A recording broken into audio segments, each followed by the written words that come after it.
going to make it 22 inches, the bag's completely full. We get a ton of pipe, start rolling, and chopping it up. The tube work is going to be right at eye level. You know, it looks like a sculpture after it's done. Oh, that was 28! Yeah! This 2016 Escalade is super luxurious, and we're going to add tons more power to this. You're just going to leave every other Escalade in the dust. Oh, my God.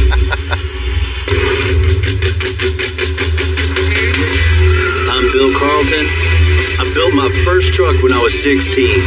And ever since, me and my guys have been out here creating with our hands.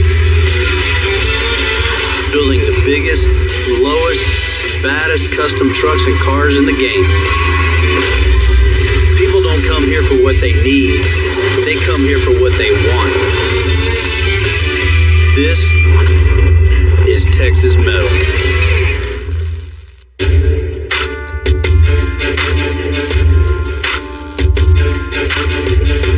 This shop is built on the diversity of the custom cars we work on. That's what keeps us on our toes. That's what keeps.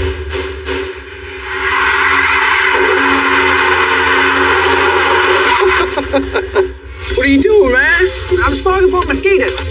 I've known Tom a long time. He owns a construction company and says driving around in a big old custom truck is great advertisement for his business.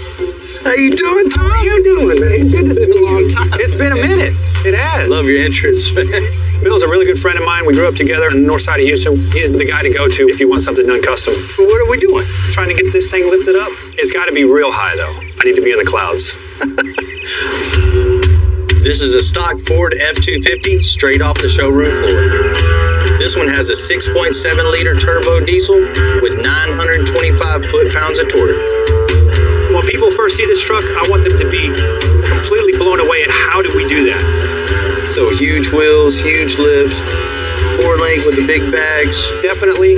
Color match the suspension. Yeah, man. There are a lot of aftermarket lift kits available for the F-Series truck. Man, we're going to make this one different. I mean, we're going to make it adjustable, classy. This is going to be the coolest truck around. I need it to be down when I'm in town and up when I'm off-road. So just go all out on it. Go all out. Like custom bumpers. Custom bumpers. Got to be color matched. See with it, because it's easy to go crazy with them. It's got to be something that you've never done before. It's got to be something that nobody's ever seen. Nice. So the inside, I know you want the crazy stereo. Subs under the seat. The sound has got to be loud. It's awful dark in here, so we need to brighten it up. Interior is so important. That's where I spend all of my time. I need this build to be something special, not only in the city and on the streets, but more importantly in the mud park. Tom, you know we're going to take care of you on this. I know you are. Well, let's go do some paperwork.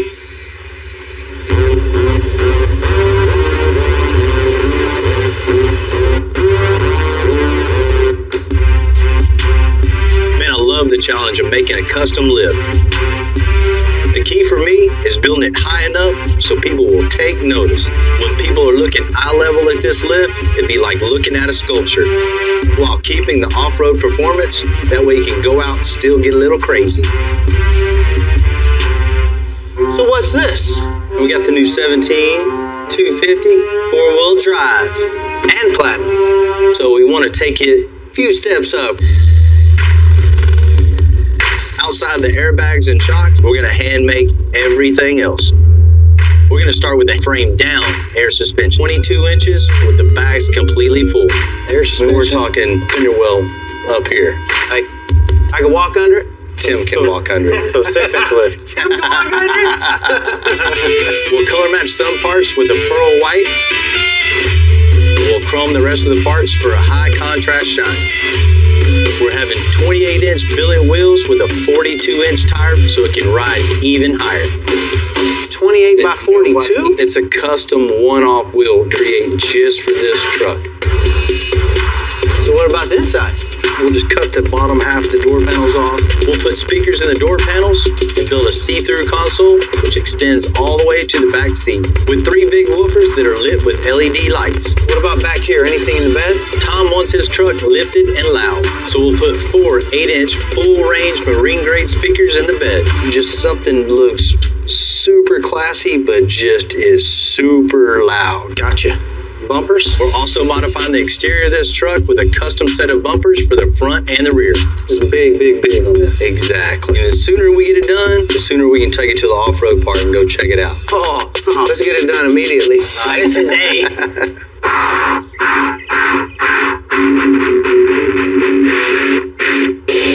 Tear all the interior out of this. Awesome. While the F-250 is still on the ground, now's a good time for Heath and Tim to tear out the interior. These things are tight. On the old classic cars, everything's metal, bunch of Phillips screws. New cars, I prefer to use just a regular hand ratchet. It takes a little longer, but I don't break nothing.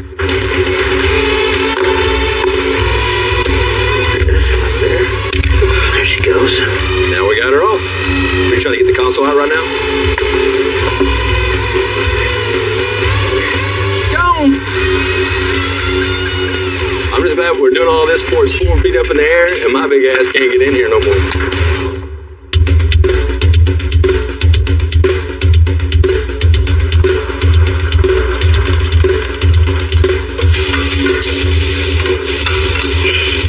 We're gonna build a whole new air suspension for this truck. We have to get rid of everything stock, from the wheels, the springs, the shocks, the mounts, anything to do with stock. We're gonna make a clean slate on this frame so we can start from scratch. Jamie's a real wild man. He just comes together, gets it done, gets ready to go on the next one. There's so much stuff in the way. Gotta be really behind that proportion about. And I'm gonna score it right here and break the weld. Is it hood time? It's hood time. We're gonna need to clean the frame rails to weld our suspension to. So John is burning off all the stock suspension brackets. Once John's done, I'll follow him with a grinder. I'll grind all this down smooth so we're ready for the new brackets.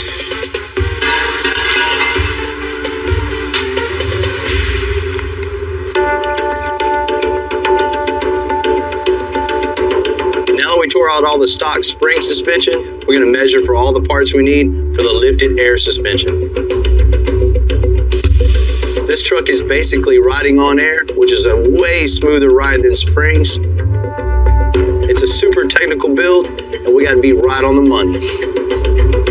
That's 21 inches between the center of the axle to the ground. So we had it right on the money.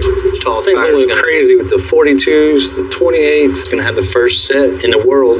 So I'm excited about this. 47. You got 47. All right, I got y'all's pieces. Rudy's fabricated the axle mounts for the 4-link. That gives us a solid place to mount the suspension to the axle. Perfect, man. That'll work. Yeah, 5/8. Yeah. Now we're going to install it.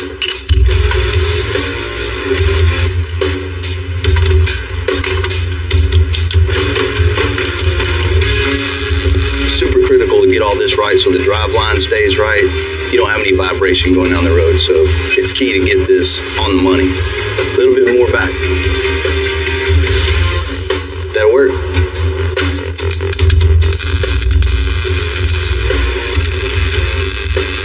Right now I'm designing the drop-down bracket on this truck. That allows the pivot points to drop down to keep the 4-link more in line. And man, you're gonna need a ladder to get in this truck. We'll tape our poster board to the frame and kind of figure out where the pivot point's gonna be. It's too bad we don't have some laser scanner. I don't use AutoCAD, I just use pen and paper. We just do it the old-fashioned way. The advantage of that is I see the end result in real time. We're trying to figure our pivot points out on the frame itself, so everything's going to articulate on the rear end and the frame. I think we're good with the pivot point here, so we're pretty much set up. We can give this to Rudy, start burning some plate, start building this thing. Check it out, Rudy. See what you got. Now it's up to you to make me one whole plate here that bolts onto the whole side of the truck. I want it to hold the back part of the 4-link, the front part of the 4-link, and just some nice style to it here. You want these holes punched out? 3/4. Got some big old Heims going on there? That's right. So I got my template that Bill gave me. We're gonna go draw it up on the computer. So this is pretty much the backbone of the truck. This is what's gonna hold the whole truck up together when it's whipping around in mud, jumping, or whatever he wants to do with it. this will hold the whole truck intact. So we gotta make sure it's nice and perfect, and nice and strong too.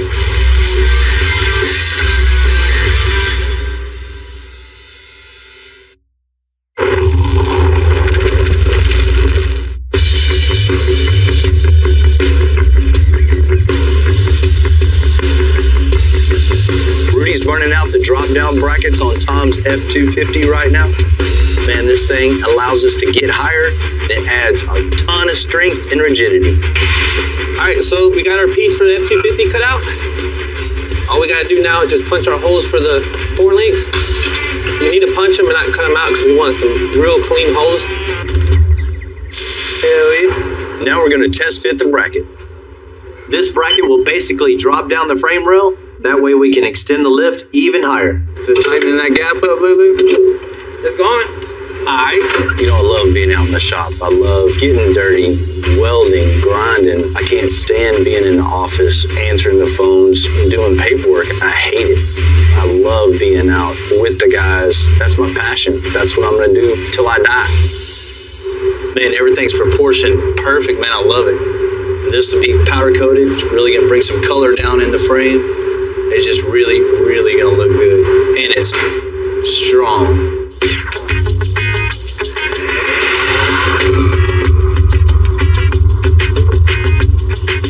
Lindsay is an old friend. We've customized a few trucks for him in the past, and let's just say he's enthusiastic. What up, dog? What's happening, man? Hell yeah. Good seeing you, man. Yeah. Look at all slim and trim. When I first met Bill, he had an S10 pickup, and he had welded like this triangle thing on the door with a tire so he could turn sharp and drive through the neighborhood sideways. That's when I first met Bill. What you got? This 2016 Escalade is a 6.2-liter V8 and 420 horsepower. It's large and luxurious, but at this point, it's just equipped for getting the kids to soccer. I got the bells, the whistles, the distles, the tristles. I got it all. I mean, it has anything and everything an ordinary person want. But if you have Bill in your life, you're not ordinary. You know, I can't look like every other soccer mom. You know what I mean? Yeah. I gotta make it look just nasty. First thing we gotta do is put a supercharger on it. Give him about 100 or so extra horsepower to the rear wheels. I know you want that. Because this already has a lot of power, but like, it's gonna be over the top power. Redonkulous power. I'm pumped. We gotta lower this thing. Ooh, okay. So when we lower it to the ground, it's easy for me to step and slide and ease right out that joint. Man, new wheels, new tires. We gotta put the billet 26s on it. What else? What else? You know, Come on. a little contrast on the trim. Okay. You know, something that totally sets you apart. See, that's what's wrong. That's why I'm addicted to the stencil. I gotta have me some Bill love. Man, the grill, we gotta have you a custom grill in it. That's the first thing you see when it's coming at you. Once Bill puts his hands on it, it's gonna be fly. I'm gonna love it. I'm gonna ride, and everybody can see me extensified. Yeah, let's do it, dog. Come on. Man. You need to drive the van? Yeah, I'll drive the van. Temporary.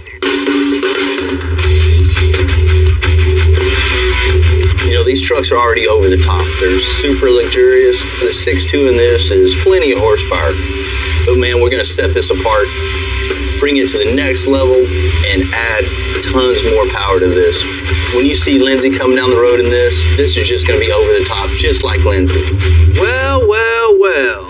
Is this who I think it is? Oh, Lindsay, he wants us to hook him up. My plan is to add to the Cadillac's luxury with a little more presence and muscle. We'll start by adding a supercharger to the engine, and that should add around 100 horsepower. Is he wanting like diamond encrusted bezels for the headlights and around the Man, grill? he probably like that, but we ain't doing that. Yeah. To make this truck one of one, we're gonna take all the chrome off and spray every bit of it so it looks like an anodized black. And we'll add a new grill and paint that too. Anodized black wheels? Everything. You gotta really have a nice contrast, you know, no crazy red or blue or something like that on it. Keep it classy. Just classy and still stand out. You know, he wants to be able to drop his kids off and still take this out to the club. We'll fill the fender wells with custom 26-inch billet wheels. And it'd be like no other Escalade around. Let's just say Lindsay is really passionate about... Excited when he just walks in the office. Good luck, buddy. I'm on it. We've never installed a supercharger on this model Escalade before, so I asked Justin to take the lead on this one. So what's the game plan for this one? Man, this dude's over the top. He wants something he can get in and just smoke the tires off this thing. So, Thinking supercharger? yeah, but he's got to have something next level. I know how you get down with that tube work. Okay. So I want you to build him a custom air intake, man. So when he pops the hood, he can see that we handmade him something just for him. You got it. Thank you. Yes, sir. Well, let's knock it out. We're going to start removing some of the factory components out of the way. The type of supercharger it is, it's a centrifugal is what they call it. It increases the output speed of this impeller somewhere in the 60 to 70,000 RPM range. And in doing so, it creates boost. So when I'm done putting this thing on here, it's going to leave every other Escalade in the dust.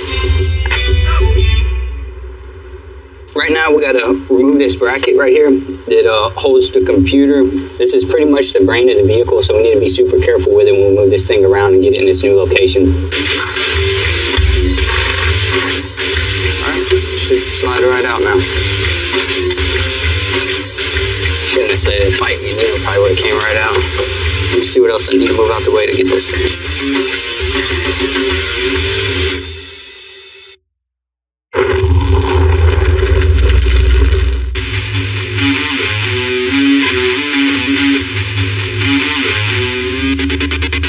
We're about to have to pick this thing up and get that cover off so that we can get to that one last bolt.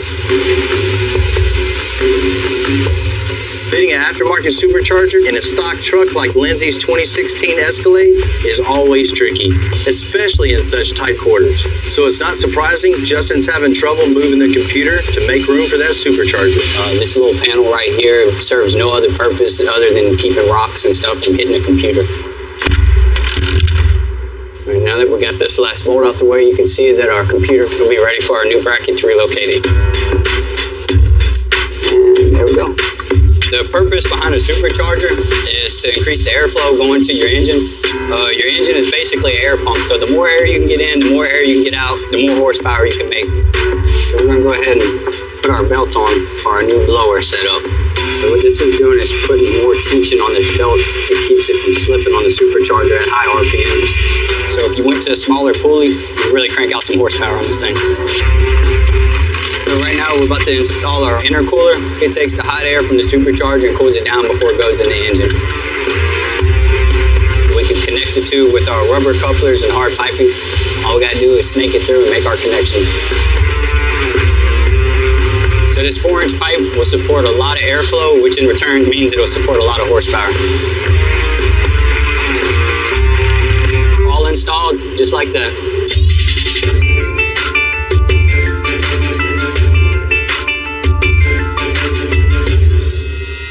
We're making a huge custom lift for Tom's F-250, including this drop-down bracket we're installing right now. Well, let's get the holes in this thing. We'll put 5 holes down the side, and then we can through bolt them. Cut another piece for the back part of it to box it in. We can weld this right inside the frame. This thing, it's never gonna come off, man. It's one of the strongest parts of the whole truck. We're now mocking up the 4-link bars. There are 2 bars on each side, the pushing on one side and a heim on the other for adjustment. This connects the rear end to the frame. So I'm about to lay out a jig so I can make the pins, and I'm gonna take it to this straight piece of C-channel, make it all squared. So when I put the other end and I weld the bar in between, the bushing ends are actually squared off with the 4-link bar. Now I got the jig all made, I go cut some DOM tubing to weld between the bushing and the heim joint.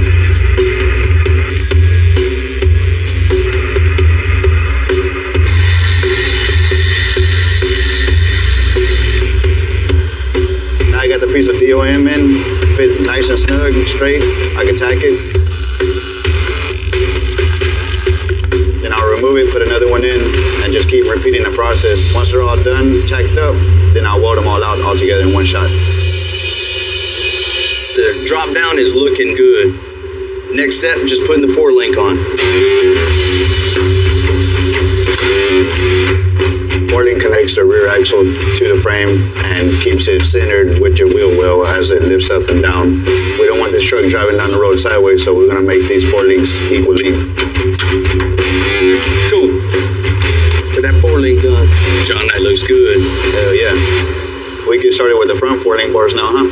Yeah, man, let's knock them out. Get them put on. We'll start building them bag mounts. Hell yeah.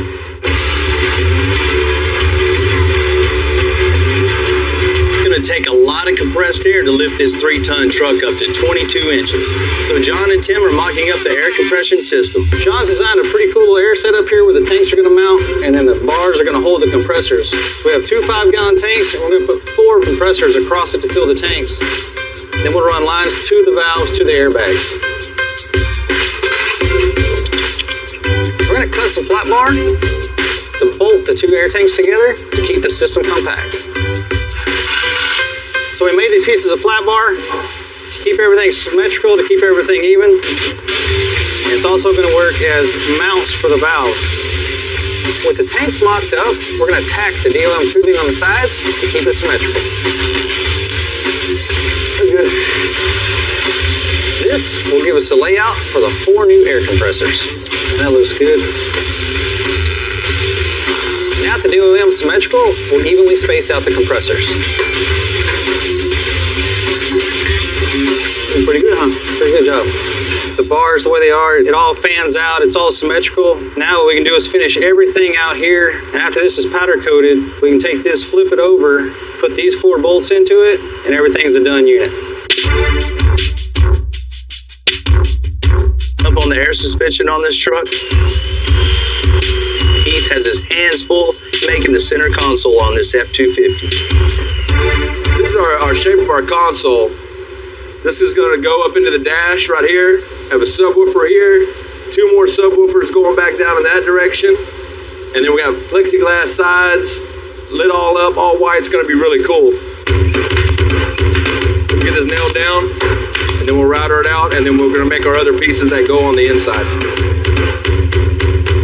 We're actually doing a process, it's called stacking, and what it is we're going to stack a bunch of these to get this shape.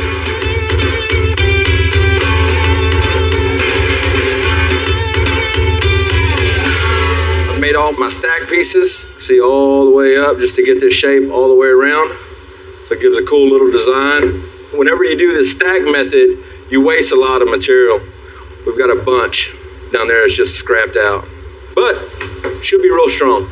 This box is definitely a one-off. There'll be some people trying to probably replicate it, but they're not going to be able to do the exact same thing we did here. That's as far as I can get on this console until Gerardo gets it all primed and painted out. I have a plexiglass side, so that's going to be see-through. We're going to paint the inside of it pearl white to color match to the F-250. So we're going to go ahead and throw down the base, which is like an off-white. And then we're going to throw the pearl. And after that, we throw in the clear coat.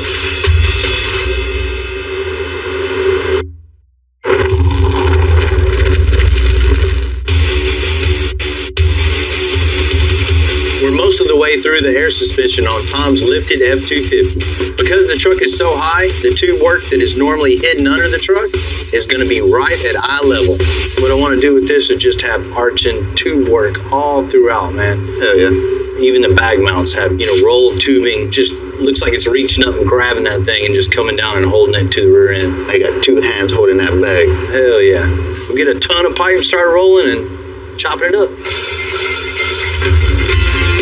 We're going to bend, cut, and shape the tubing for the bottom support for the airbags.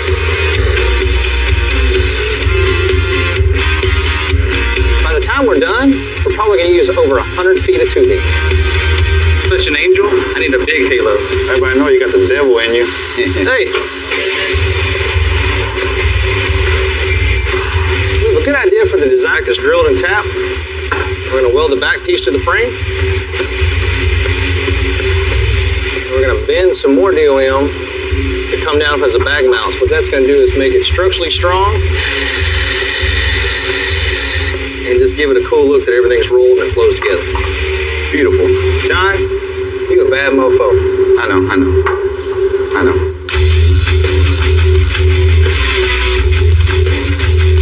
Once John welds all this DOM piping in place, we're going to check these 4 links with the bag mounts. All right, we got our spacer out of the way. Let it down a little bit, John. This will articulate how the 4 links going to keep it all squared. As the bag raises, the rear end will go down like this. And then when you let the pressure out of the bag, this will show the rear end in full motion, articulating all the way through. And that's how this finished air suspension system is going to raise this truck up about 10 inches. There's another thing to this build. We went really aggressive with the bars, the way everything's bent, so we couldn't do no standard shock. We got the 4.0 shocks, the piggyback tubes, everything's all in one unit. These shocks are made to go through the desert, through the Bajas, through the jumping.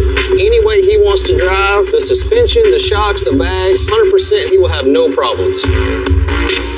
We're gonna tear it apart and get it color matched. We'll break it all down, send it out to powder coat, then we'll reassemble it later.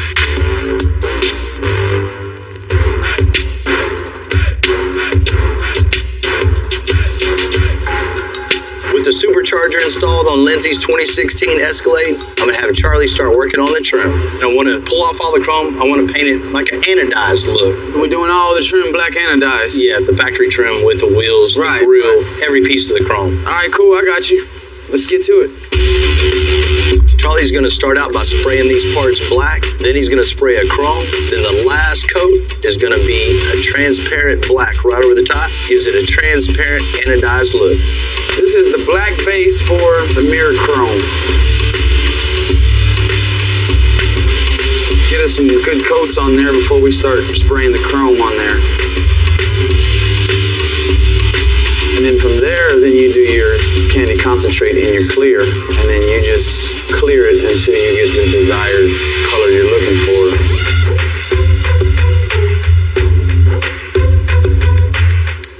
I got everybody available working on this Escalade. We're trying to get the trim, the wheels, and that it's ready. Lindsay's definitely not the type of guy that waits for delivery, so I told him to come on, swing by the shop. And I can't wait to see this reaction. Whatever it might be, I can't wait to see it.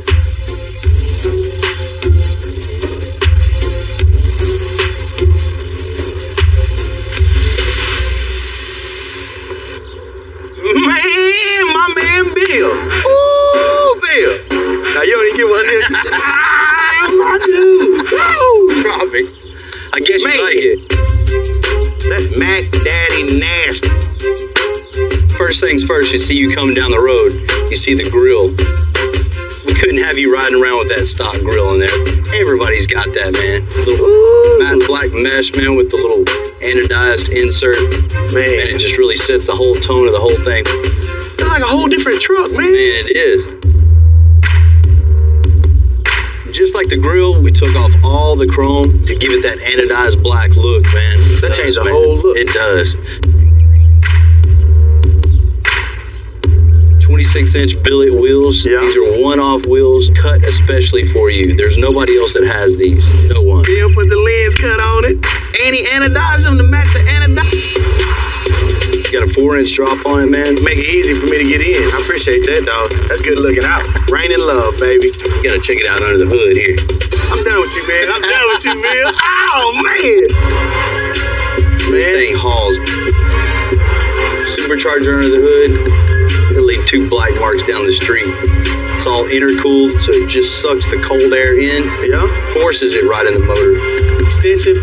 They put their stamp on it, man. He really did an outstanding, spectacular job, man. I'm excited. We need to take it out. But let's do it. Let's go.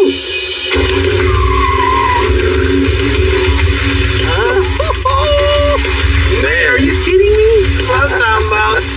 Told you the thing. Are you kidding me right now? It didn't stop.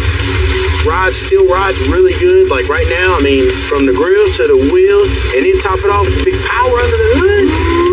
I might just drive it, just to drive for no reason. I won't have nowhere to go, but just start driving. I might drive in a circle. Yeah, just to drive it.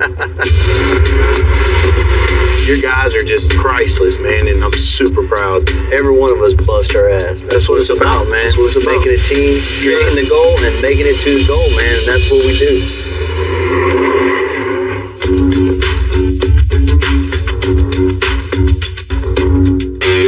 The lift is all built for Tom's F-250. Now I'm fabricating the bar for these marine speakers that are going to go in the bed. We're going to tack it together, bolt the whole thing into the truck bed to see how it looks. What we're trying to do is put the speakers in the bed without making any more holes. So what we're done is using the bed bolts here to bolt this down. We mount them in the corner here, which is a factory lift hooks. And when this goes together, it's gonna lock and make a really solid mount for these speakers to sit on. We're gonna remove the whole thing as one piece.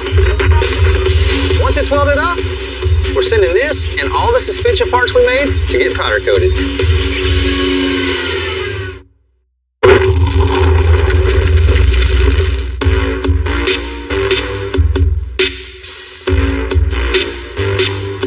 Check that out, man. We had 28-inch wheels custom made for Tom's F-250. We finished making the suspension lift. These are some of the last things needed for the build. Jewelry for the truck. That is bad. It is bad. 28 by 16 with the 42-inch tire. He's gonna freak out. That massive polished wheel is gonna bring it all together as a finished product. Yeah. Our tire machine. Big Lou and I are gonna do the old-fashioned way. Here, we'll put it on the ground, use some pry bars. Just really soak it real good, and it should slide right over. Now we're just gonna take these pry bars, we're gonna work our way around. Now we have the wheel over it. All we're gonna do is put air in it, air it up. That's old-fashioned tire mounting, 101. Done.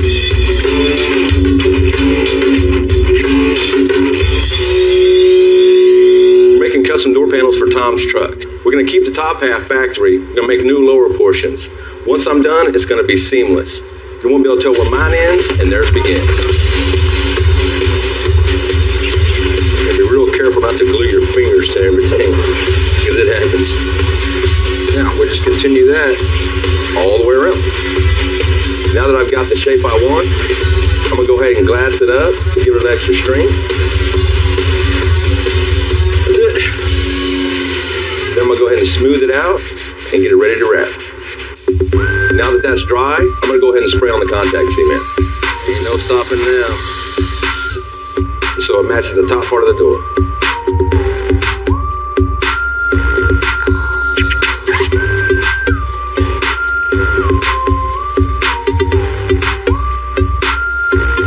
Have our base of our panel wrapped. Now we're going to do our acrylic. Double piece of double stick on here. I'm going to start routing it out right now. We want to match the pearl white of the truck, so we're going to highlight the door panels with some white acrylic.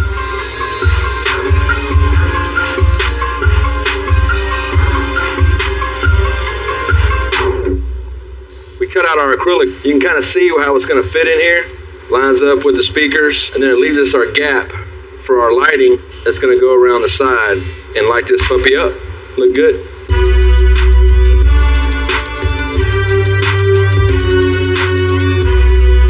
We've broken down the lift and suspension on Tom's F-250. Now it's off to powder.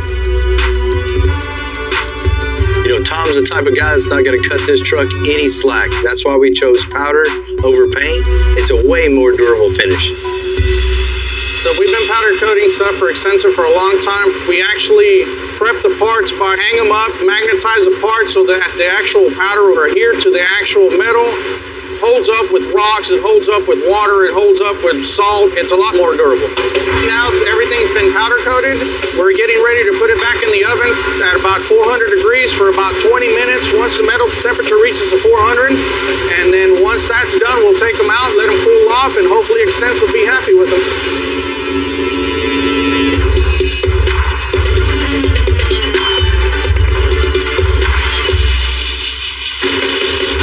We got the console for the F-250 back from paint.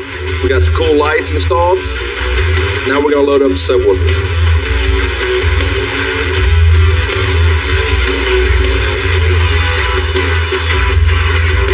Ready? All I got left now is I got to put the lights up top, do the wiring for the subwoofers. Then we're going to put the plexiglass on the side, finish this console out.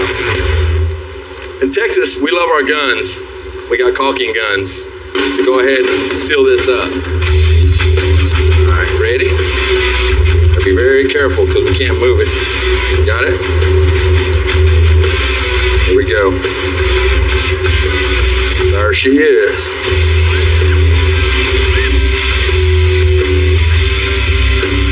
Isn't that pretty? And you can see once we get this cut out of our white acrylic, it's going to go in here and cover up all this nastiness. And then all you can see is the prettiness.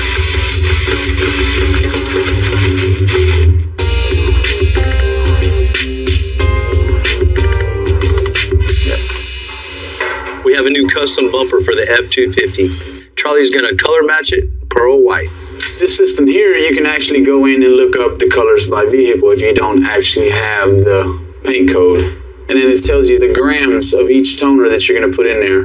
In this case, we're going to need 259 grams of this super white.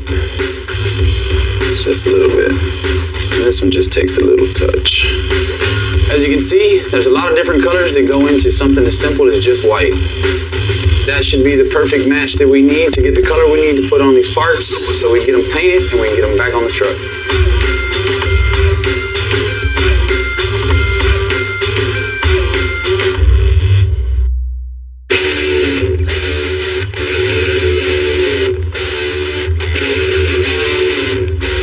You know, in my life, I push everything to the limit.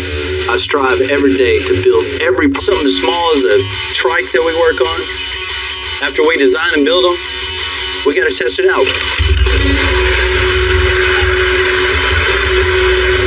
You know, we work hard, we play hard, we're at our best when we do both. That's just another fun part of the business. I mean, we have a great time and totally blessed with what we do. It's cool to blow off some steam and just get out and do some donuts and crash into each other. You feel like you're 8 years old again on it. You know, this type of stress relief isn't for everybody, but it works really well for me. Then we dust ourselves off, get right back to work.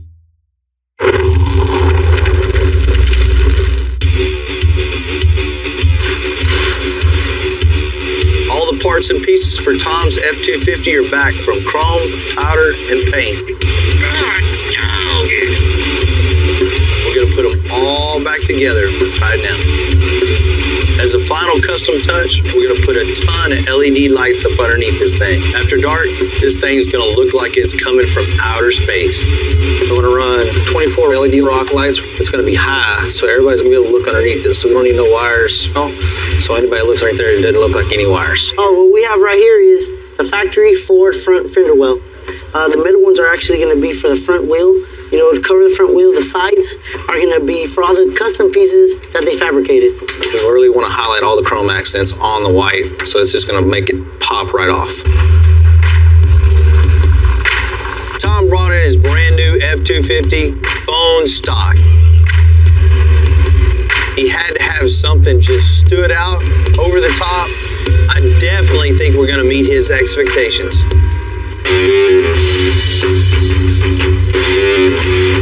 We built this truck for Tom as a billboard for his company and for play. So we're going to meet him at the off-road park. This is where all the trucks, side-by-sides, and four-wheelers in Houston come. This truck's going to stand above them all.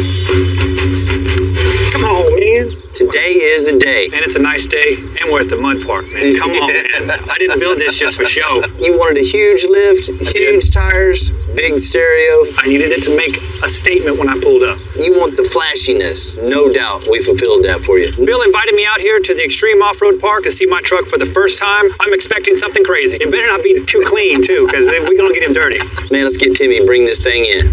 Oh, that was 28. Yeah. Come on, man. 28-inch wheels with a 42-inch tall tire. Man, look at the lip on that thing, man. Those are one of the first of these known. You better buy stock and dish soap, so I'm going to keep them dishes clean. And fun bags. When he came up and hit them bags, I was definitely excited. Timmy, look at this thing. Wow, man, this thing. Like it? I love it.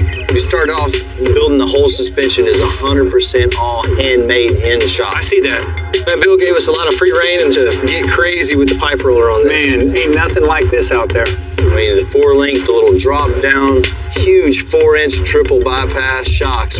I'm about to have a bypass right now. New bumper, color match grill. I'm getting a little emotional right now. This thing looks so good. There's another special in the bed for you. Say you wanted something you can listen to, hang out at a place like this. I do. We mounted 4 marine grade speakers in the bed. You can unbolt it out of the factory bolts right there, pull it out if you need to haul something big, and bolt it back in. Man, I ain't gonna be pulling that thing out, man. That's gonna stay in there. Show them the interior. He did a good job on these doors. Those factory? Check out the back of this thing. I can see all the way through that. Yeah. Speakers in there. The subs are in the console. You see all the floating amps. I know it looks good. Let me hear Check it out. Let me hear it. Everybody's gonna hear him coming. That hurt your ears or what? Man, still ringing, still ringing. That's many hours of hard labor. I can tell. Everybody in the shop, you pitched in that really pulled through for you. Yeah, I see something here that I'm going to have for a long time. I can't thank Bill and his team enough. Man, they do awesome work. Every one of them puts every bit of heart into this. I mean, it looks so good. I need to drive it, though. Let's check this thing out, man. Man, wipe your feet. Let's go.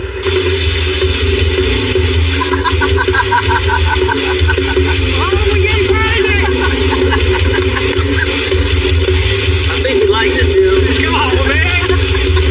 We do a big 8. Is that for the 28 time? That's for the 2-8. Get in. I'm in the clouds. Hell yeah. Look around, man. It's all eyes on you.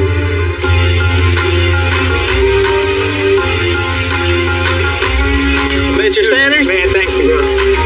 Man, my standards, man. This is above my standards. I'm glad you left. Out of whack. It's totally smashed in. This port support piece, we got a big gap. We'll see what this thing can do. What's up, man? I need to be able to get this bike in the back of this truck. There ain't no way you can do that safely. But we can make it happen by building you a custom air suspension trailer. This is actually my first one to build, so no pressure. That is awesome, bro. I'm Bill Carlton. I built my first truck when I was 16. And ever since, me and my guys have been out here creating with our hands.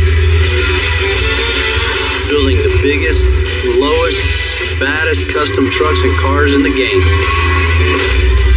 People don't come here for what they need. They come here for what they want. This is Texas Metal.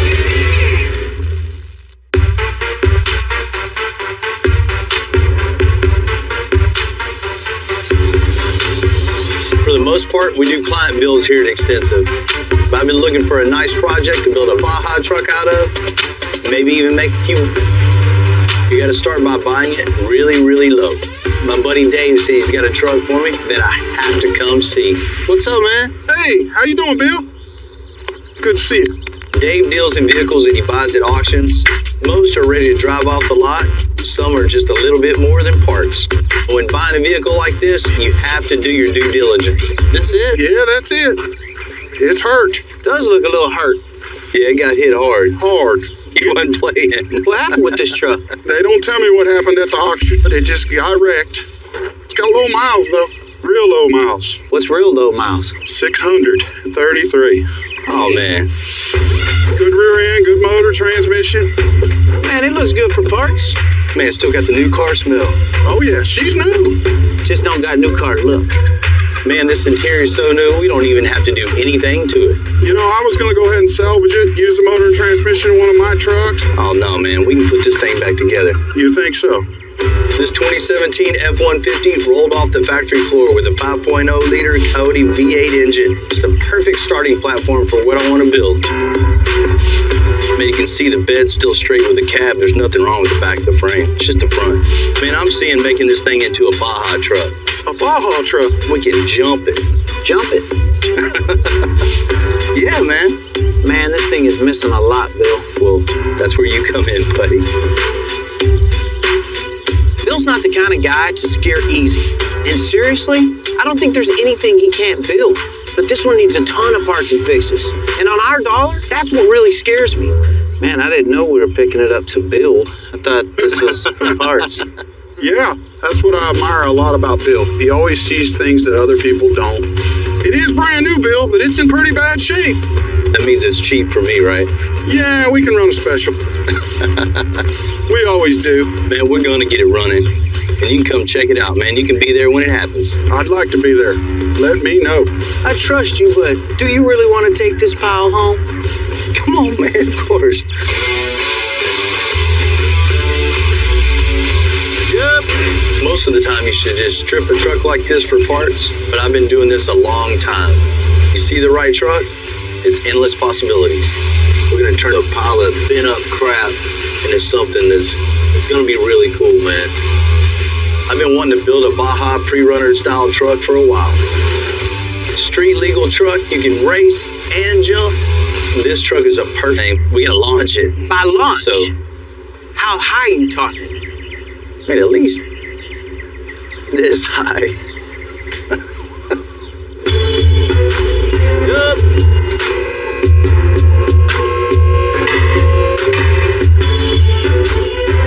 Baja truck is just made to take any terrain it can possibly go through. Sand, mud, gravel. That's what a truck like this is built for. Just the aggressive stance. You look at it, it just looks pissed off. It's in bad shape. I mean, you see, that's immediately what you see. To me, half of it's here. That's a head start. What better way to get a truck like this, very little money, and turn it into something really cool and able to jump up into the air. Well, Timmy, here she is. What are we doing with this? Taking the motor out, trans out, wheels, tires off. A couple of doors look good. Come on, man. We're gonna build a Baja truck. Out of this. Out of this. The truck is brand new. And on this, we're going to have a little bit higher ground clearance in the front than the rear to go off-road, to jump things, and still be able to drive it on the street every day. Big, wide fenders to go along with those suspensions, so the control arms and everything have to be really long to be able to jump. Wide bed sides in the back just for that aggressive look. Bed cage in the back, big, huge shocks. We're going to give this thing a second life, and even better than it ever rolled off the assembly line. Spares in the back. We want the whole Baja look. I'm gonna drive it around. Who knows? Somebody might need it in their life. So you're gonna drive like Bill, and we're gonna drive it to the max. Anything we fix after that is roadworthy 100% because you drive, hell yeah, 200% worse than anybody I know. Or nothing breaks. We'll just keep it as a shop truck. Take it to lunch every day. Lunch, Bill's credit card for gas. No? I'll sell it then. He thinks he's gonna sell it when he finishes it? I'll believe it when I see it.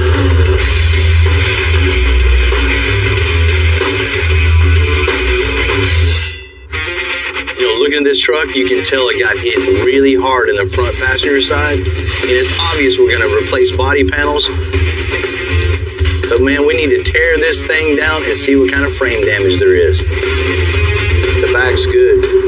I don't have any concern at all with this. Let's get the front of this thing all tore apart. Front end looks a little bit jacked up. You wouldn't even call it a front end. It's like somebody had already started repairing it. I seen it all wrapped up. Now I see it got hit way harder than I thought it did. Man, the whole throttle body's missing. Probably gonna need a new one anyways. Get some power. Well, let's get it tore apart, man. Let's see what else. Let's see what else we need. Dang.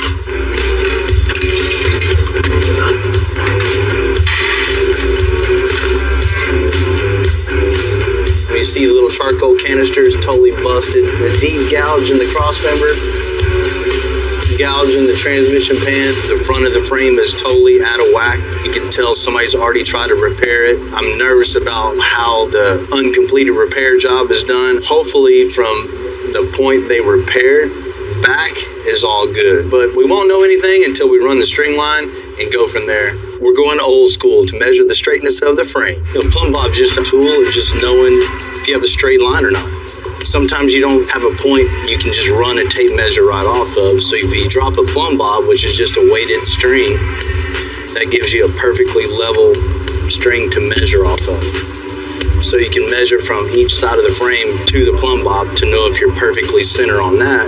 If it lines up with your horizontal string, you know you're off by an eighth. At the same time, we'll level this thing.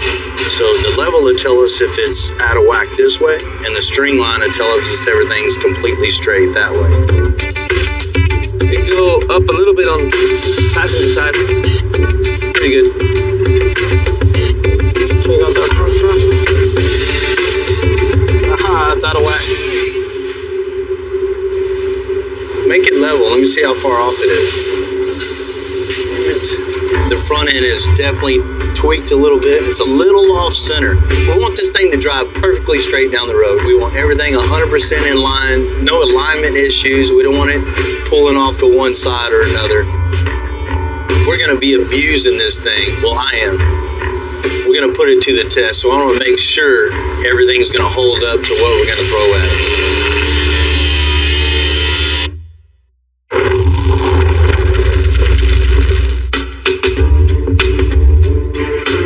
First thing we need to do on the F-150 is repair the frame. It's not just the damage from the accident, but the bad repair job. Elu's going to cut that out. We're going to start all over. Down. All right, perfect. Elu's got all this cut loose. It lines up perfect with our string line. Plumb bob is 100%. It's perfectly level. Last step is just weld this thing up.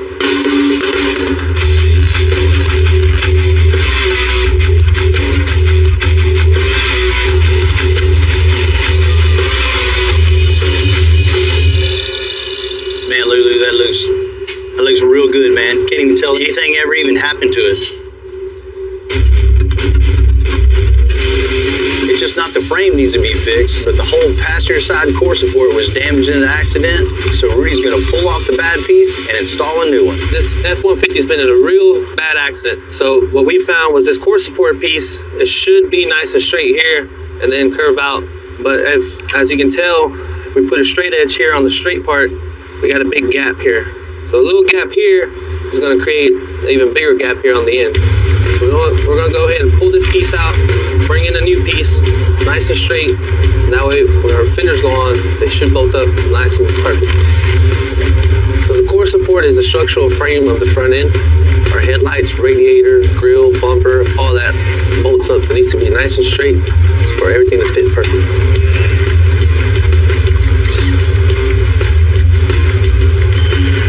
We got our new core support fender piece in. As you can see, this one's nice and straight. So we'll go ahead and bolt it all up. After that, we'll be good to go.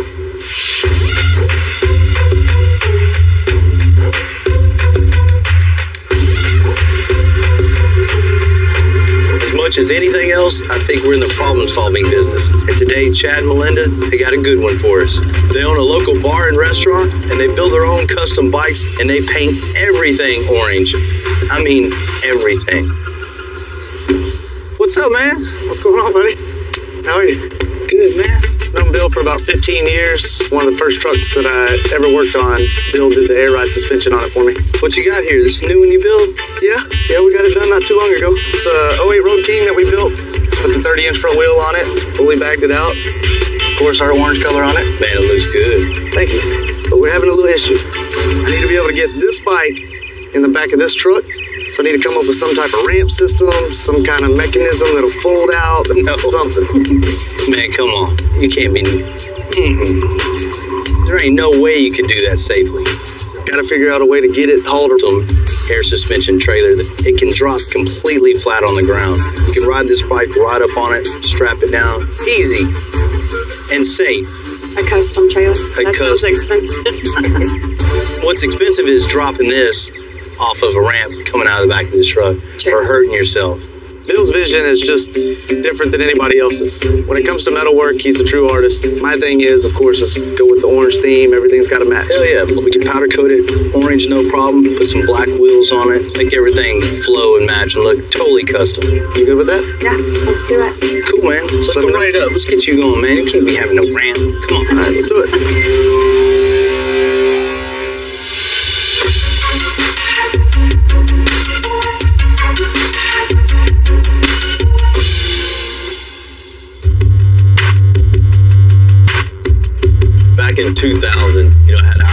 for an air suspension motorcycle trailer that is set completely flat on the ground. Had a bike, didn't have a truck at the time, so problem solved, air suspension trailer. You know, a lot of people just see a steel rack, but when you have a steel rack, it's endless possibilities of what you can build. Anybody that's ever put a motorcycle in the back of a truck, they know how sketchy it is and how dangerous and how much it's going to cost. And this just solves all the problems, just makes it super easy. Ride the bike right up on it, strap it down, air it up, and you're on your way.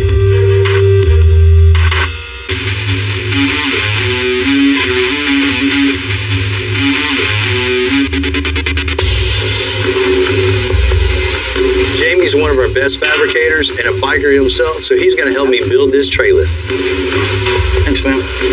Each and every one of these trailers start out on the same template, but we customize each one depending on the style and size of the bike. And you know this one, it's got to be orange.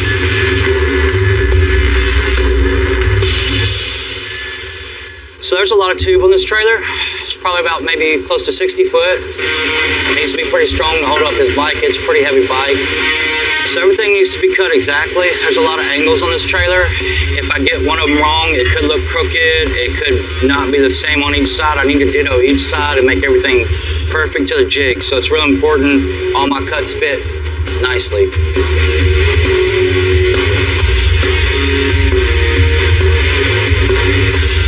This is actually my first one to build, so no pressure.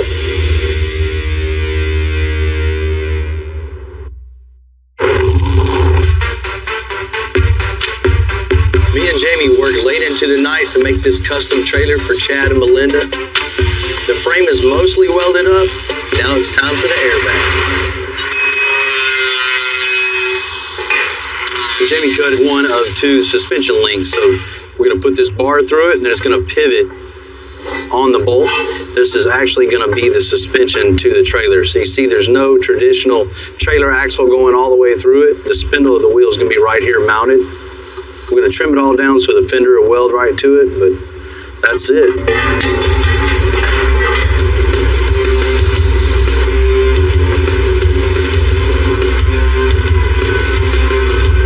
When this thing's all done, it's going to be years and years of trouble-free towing. There you go, man. Hell yeah.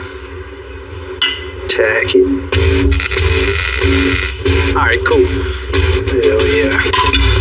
This is the same basic system we use on our cars and our trucks. And you can see when you put air in this, as soon as you hit a switch, the valve opens, air goes right into the bag, lifts the arm up, trailer raises. So that's basically the whole suspension in this thing.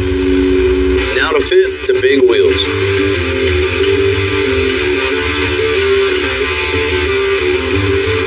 Yeah, get that up there, a few quick measurements, start wrapping it up. You know, we don't have a fixture for this, so every one of these are custom to the wheel, the tire, everything varies on this. So we build everything one off. You see the links we go to make sure everything looks 100% straight. Jump up, measure that real quick. Nobody's going to notice if it's 100% perfect, but they're damn sure going to notice if it's crooked. Man, that's perfect. That's what I'm talking about.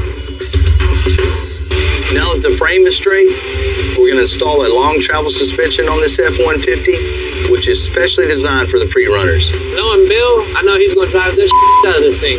So these control arms need to be long, strong, and sturdy, which they are. It's going to be perfect for giving us that suspension travel to make sure we don't roll this thing over, because the last thing this truck wants to do.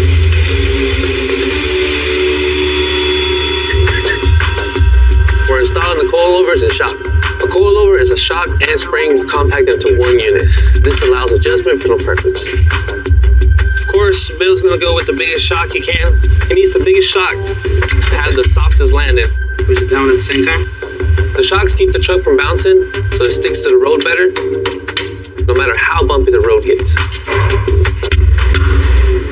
We got our whole setup here installed. Our spindle, our lower control arm, upper control arm, our coilovers, and our shocks. Our wheel is gonna stick out pretty far out from the body due to our longer control arms. Give us a little bit more travel on our suspension. As much travel as we can get, the better for us. Now, Elu and Rudy are installing the brakes. This thing is going to take a beating. It's very important to have super strong stainless steel brake lines. We don't want the line getting kinked up or ripped up, because if the brake line breaks loose, gets cut, this thing ain't stopping. We really need this brake line to work. Elu is installing the limiting strap. The limiting strap keeps the suspension all nice and tight, so when you leave the ground, it just won't overextend and get all in a bind. Now that I have all the limited strap mounted and the brake line mounted, well, the next step is to mount these reservoirs that are just hanging out right now, but we're gonna fasten them down for whenever he's up in the air, they won't be all over the place.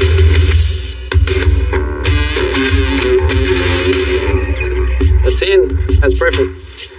The frame on this F-150 is good as new. To turn this thing into a pre-runner, we're going to add some reinforcements. I mean, 4,000-pound truck landing nose first, it's going to take a beating. So we want to build a brace goes from tower to tower. So when we jump this thing, the towers just don't fold in because they're so tall. And that's a ton of leverage coming down. Sounds good. We'll roll a piece an inch and a half, schedule 80, something real heavy. So then we'll bend it so it gives it a nice little contour, little style to it. All right, man. Let's get my little notepad out here. Got 9 and 7/8. And roll it and we'll just lay it out on the table. I just want a little bit of... No, that's good. Just don't want it straight. Want a little style to it.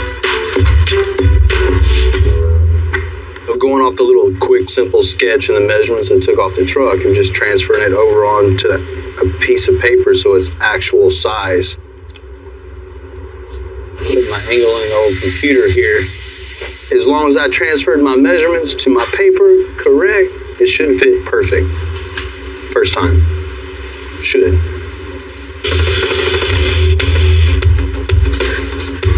This machine uses a hydraulic piston to force a precise bend into our pipes. I'd say that's it. Now we just gotta cut it. We got our marks. Next step, chop it up, put it on.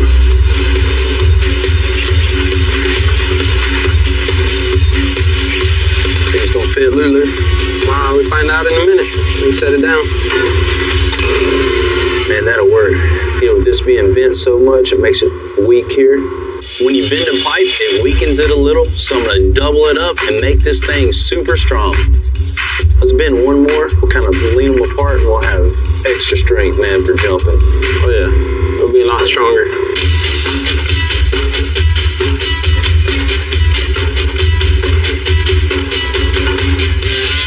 That's it, man. That looks good. Let's tack it.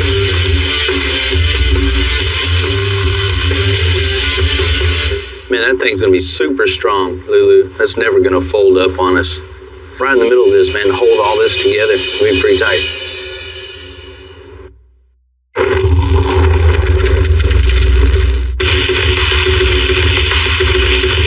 The engine brace for the F-150 is almost ready. Rudy's burning out a plate so we can tie this thing all together. It's gonna be super strong.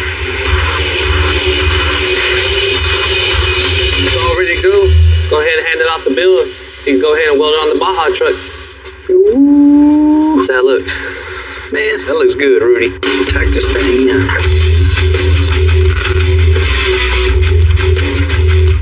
We're just gonna pull this thing off, take it over the table, weld it up. This is one of the things that nobody's ever gonna see, but I know it's there. Every part and piece of this is done right. And that's how we did it. All welded up, ready to go to the powder coater.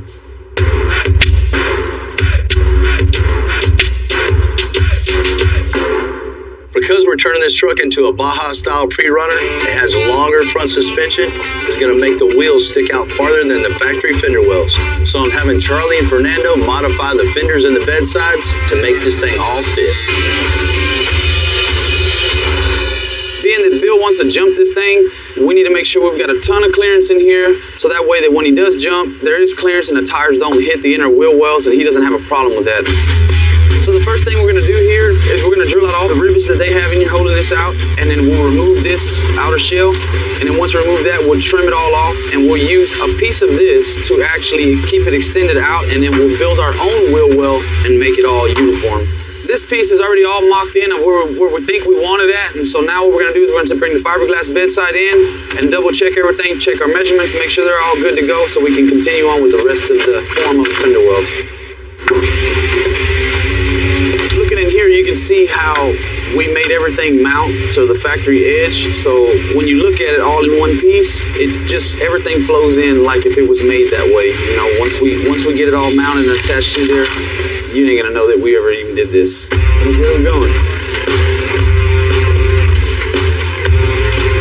All right, thanks guys, appreciate it. Charlie's laying out the fiberglass mat to mend this thing all together. It's gonna be super strong and super light. Fernando is filling in all the little cracks and crevices with body filler, so it's gonna be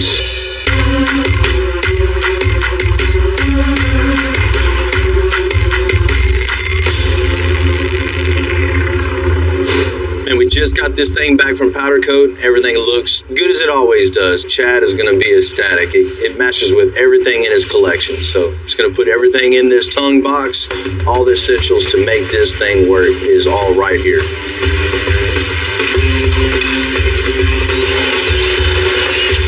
Cool. What we got so far, obviously the battery, air compressor, and 3 sets of valves. So we have a valve for the tongue, a valve for the left, a valve for the right. No matter what the load is, if it's offset load, you can add a little more pressure to the left. Or if you got a little more weight on the right, you add a little more pressure to the right. Ready for that tank.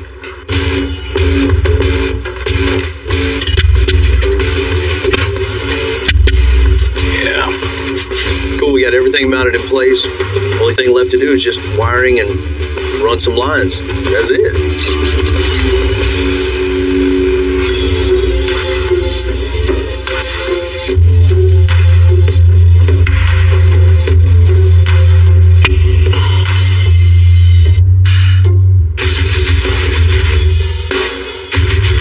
Every Sunday. They're going to be showing up here any minute to his new bar, so I figured what better place to give him his trailer.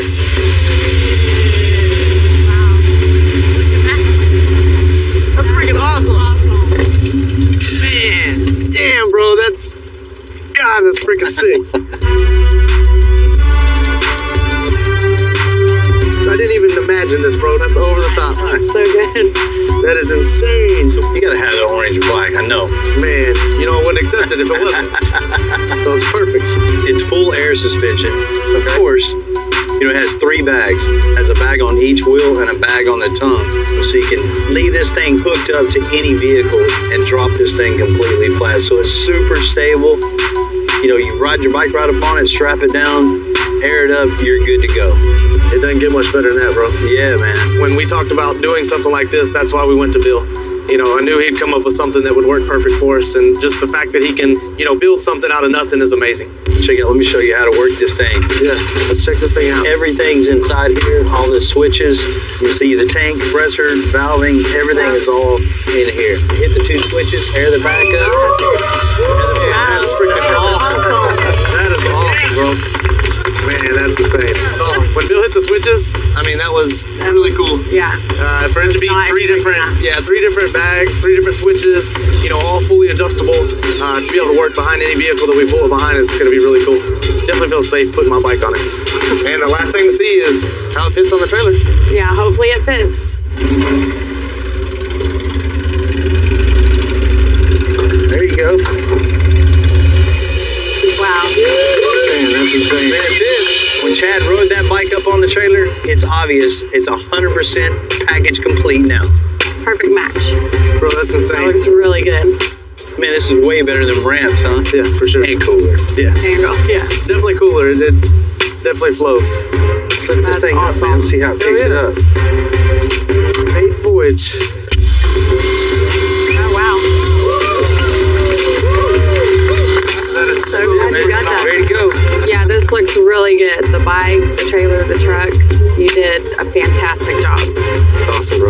I am so happy that we had Bill build this for us. It just looks amazing, and I'm super excited to get it out on the road.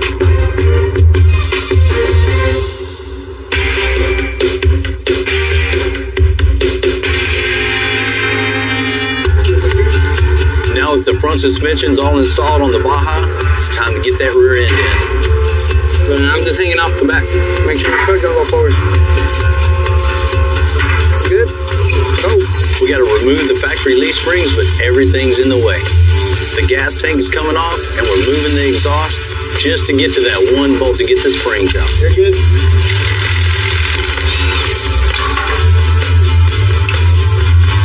This is our factory leaf spring, and this is our new spring we got right now. You can see the difference. One's way thicker than the other one. Our new leaf springs packed with a whole lot more leaves for better absorption, whereas our factory one only has about 3. So this was pretty much made for potholes, and this was made for big ass jumps.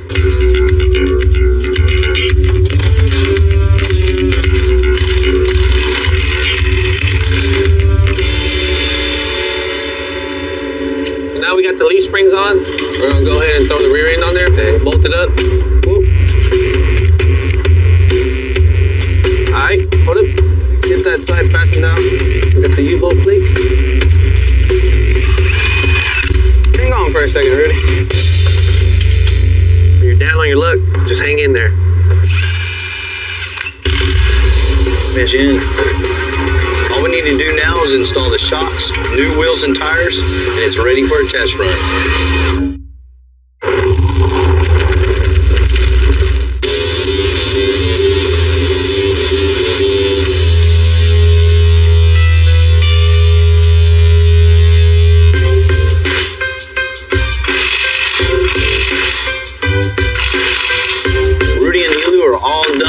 The rear leaf springs on the Baja F-150. I love how this thing's turning out with the big shocks, 16 inches of travel, attached to the new long travel leaf springs. I can't wait to get the big wide fenders on it and go test this thing out.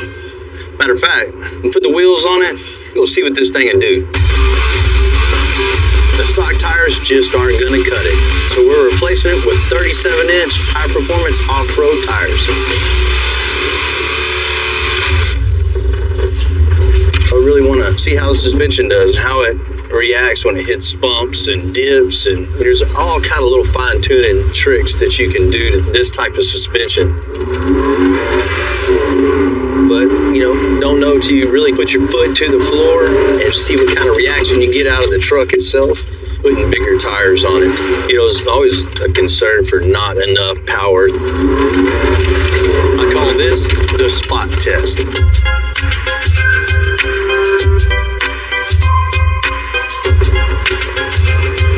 Spot size.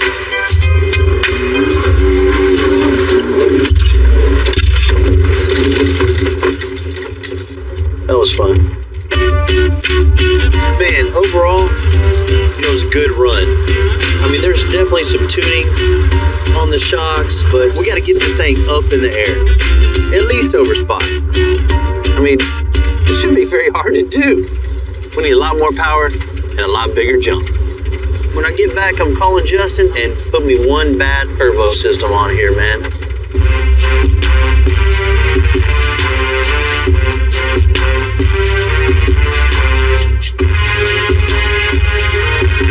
What's up, man? So it's Carlton. So I want to launch this thing, and it just don't have the power to do what we need to do. Well, good thing you got this Coyote motor, man. These 5.0s are good platforms.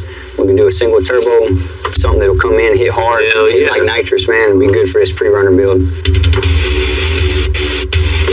can see about 20 horsepower per pound of boost. It'll be enough for Bill.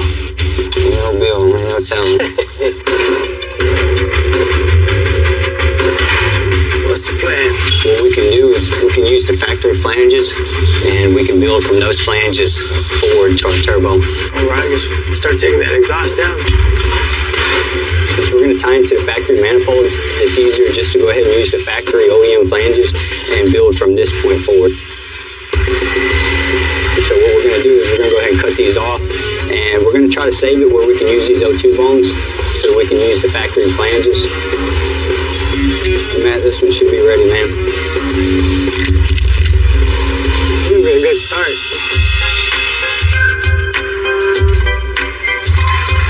We'll start working on the hot side, which is everything on the turbine side of their turbocharger. Buddy Matt, he's going to start on the cold side, which is like the intake and the discharge off the compressor housing. The hot side of this turbo kit is what feeds the turbine wheel. That's where, I guess, the magic happens. The air comes in and it pressures it up, pushes it out into the intake manifold. A turbocharger is basically an air pump. It forces more air into the engine. You get more air. This thing should spool really, really fast with the dual inlets feeding off of each bank of this 5-liter Coyote motor. So now we got the turbocharger bolted in. We're going to go ahead and start connecting to our intercooler. Matt's trying to install the intercooler on the F-150, but it just won't fit. End tanks were kind of hitting on the inside of the frame rails. So we went ahead and we cut them to get it to fit. Now we got to modify and fabricate new pieces so we can go ahead and put our inlets on our intercooler. After we cut it, the coupler that slides on there, it'll want to blow off. So we put a little bead around it to keep it from coming off.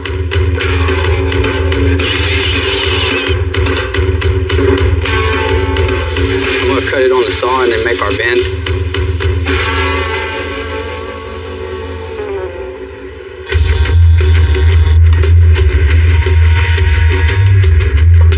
So now that we have our end cap tacked into place, we got 2 more plates that we need to make, and then we can go ahead and weld this side out. Now that we have our end tanks modified on our intercooler where it fits in between the frame rails, we're going to go ahead and get it installed now. Looks like it was made to be there. We're going to give it a once over. We still got to run our oil supply line, our drain line. We got a couple fittings that we need to install. This is our downpipe on the fender zone. We'll know exactly where we need to go with it. Charlie and Tim are finishing up the body modifications on the front of this Baja. We set the fenders up here and rough them in, see what we got. Yeah. With way wider fenders and a fiberglass hood.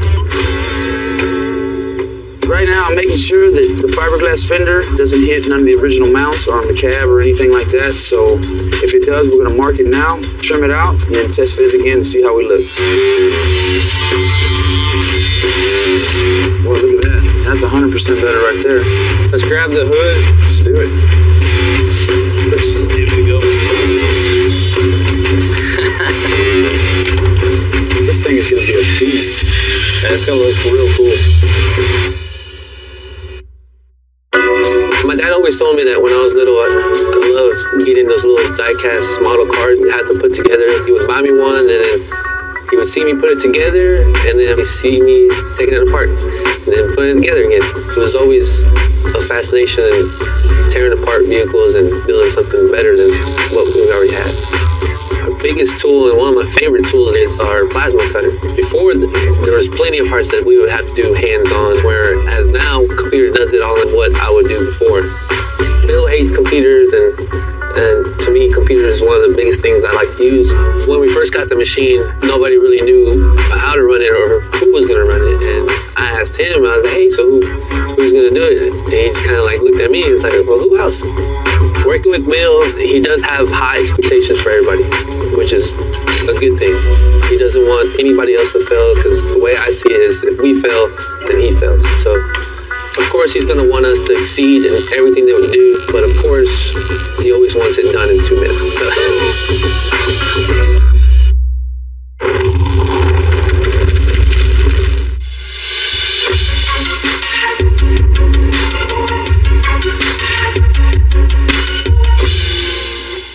The frame and the body work on the Baja build, but one day I'm gonna sell it. So I'm gonna pick a paint color that's just gonna turn heads. Charlie Murphy. So man, what you got now? Man, I need to pick a color for the old Baja. Man, what color are you thinking about? Let me get this paint chip off and see what's up. Probably one of them two. One of them two? That one right there? That's it, man. I chose a burnt orange metallic that'll make this Baja look like none other. So this is what we got here. This is the color that Bill wanted. It has a lot of pearl in it and a lot of metallic in it. And as you can see, it looks real good under the light.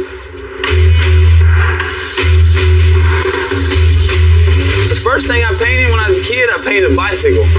You know, I started out rattle cannon, and you know, and it started from there, and everything just kind of escalated. And then I ended up painting a 71 GMC, which was, you know, my truck. Me and my uncle did it together, and that was an experience. And then from that point on, it was over for me. There was no going back. So this here is an unusual color for the Baja truck because half a gallon is pearl. Usually you got like 15, 20 grams. This one here's got 700 grams of pearl. And then it's got 600 grams of a different pearl, so that's half a gallon right there, you know what I mean? So this is gonna be beautiful out in the sun when he jumps over Spot's head. When I see something in my head, I know I can do it. I know I can do it. This F-150 was a little rough when I first got it. We transformed it into a totally different truck. Dave is in for a huge surprise. He has no idea. I'm heading out with my guys to test out this Baja truck. As promised, I'm inviting Dave to come check it out. Y'all got that truck done, huh? You're gonna be blown away when you see this truck. Really? It's not the same truck that we got from you. Damn, that is completely different. Nah, I told you so. You sure that's the same truck? Damn, I cannot believe it. Yeah, man. Sure you can do it. Bill can do it. In typical Bill fashion, you know. Gotta tear it up. Told you. You sure that's the same truck? Promise you. Come on. Bill, you sure that's the same truck? Man, I can see why Dave is shocked. This thing doesn't look anything like it used to.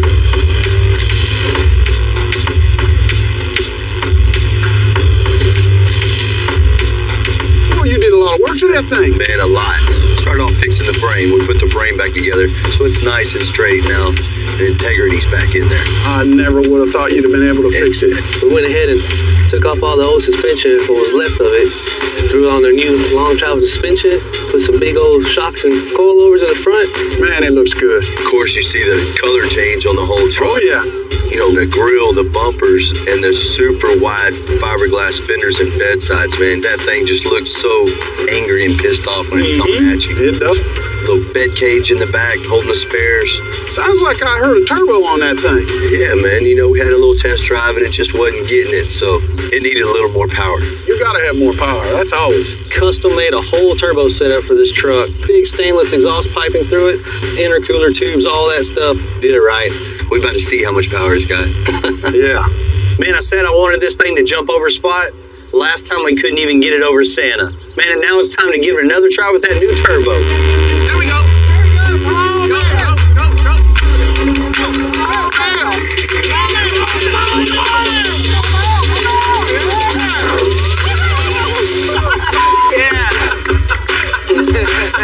Whether it's dropping a vehicle down low, raising one up high, or jumping one through the air, you got to have a good team.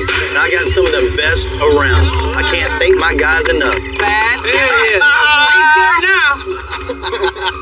You got this. You got it. Hell yeah. Man, that's gonna work. I told you. I know. Yeah.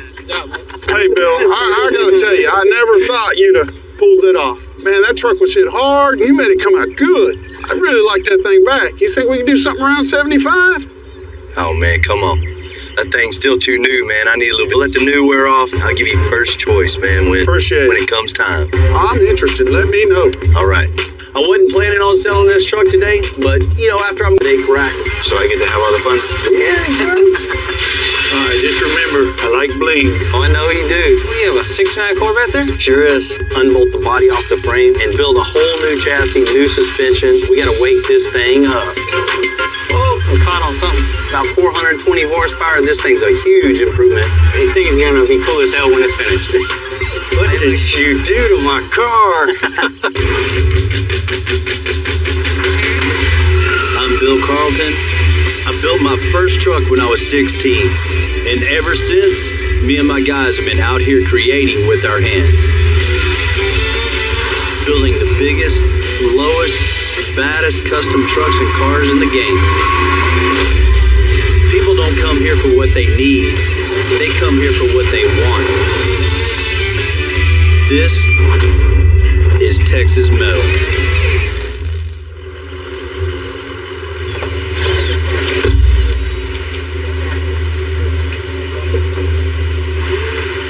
20-something years ago, I never shop business. It just kind of evolved into what it is, and I definitely never thought I'd have a cool sound like that. I mean, that's impressive. Now we know where we gotta go to work at. I can't say enough about my team, my guys. We're all a big family. I can't say anything else, but I've been totally blessed. What do you guys think? Pretty cool, huh? Things have been going really good at the shop. This is just a sign of that. I feel like my business is actually legitimized now. You get an actual sign up on the building. It's crazy to think, growing up on this property, I never, ever thought it would ever become what it is. Coming from where I come from, I come to work with a mindset, this can all go away. We gotta stay hungry. We've been super busy, busier than ever. All these builds coming into the shop, every one of them is an opportunity to push our creativity even more. Big John said he might be in the neighborhood today, so he's just stopping by to check on progress. Hey, Bill, how you doing? What's happening, John? Same old, same old. How's everything? Going good. How's that old milk truck doing? Wonderful. I mean, it looks great. Runs good. Good, man. Family That's love. Always good to hear. Wow. Things transformed a little bit from when it came in. It looks totally different. John's 1950 Ford F5 came in rough shape. It's taken months of work to get it to this point. It's just one of the coolest COEs you can find anywhere. COEs have gotten pretty popular lately in the custom scene. The COE means cab over engine, which the engine sits way back and it has a short snub nose and sits up a little higher than a regular 1-ton truck. As far as the interior, we got the dash all smoothed out. It had a bunch of holes in the dash and a bunch of crap everywhere. Fantastic. John's had just about every kind of custom car, and he really is drawn to the COEs because they're totally different. He bought this truck online. Someone grafted another set of front doors onto the back. Then we picked it up from there. New latches on it, new door handles. That's going to be beautiful. Once we get the front end back on, we'll build you some running boards that tie right back into the bed, bolt right up. You see, we already got the basic shape and style here, but we're going to build a headache rack that goes over it and then molds into the bed also. All right, just remember, I like bling. Oh, I know you do. And what color are you thinking on this? I know you have a color preference. Wife and I, we've been leaning towards an orange. Just a bright orange? Bright orange. Nobody else has a 1950 crew cab like mine. When I see what he's done so far in the mid-build, I'm really getting excited to see the finished product. And we got a little surprise for you back here. Well, we're going to keep that a surprise, too. I knew you'd do that. We're there with it. I know Bill's going to do a fantastic job on it. He's got some surprises for me. And he didn't let me down on the milk truck. I don't expect him to let me down on this one. I'm going to let you get after it. See you later. Take care. See you later. Good to see you, John. Bye-bye.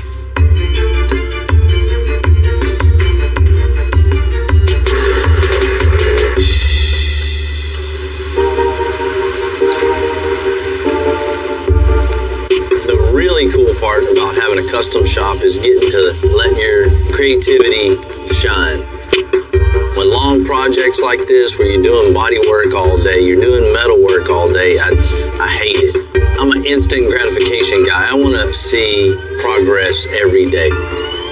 We've done a ton of work to this to get to this stage. This is really starting to where it gets fun, but the work isn't over. The work's just starting on a different level. That all is part of the puzzle along the way. Getting to the end of the puzzle is a big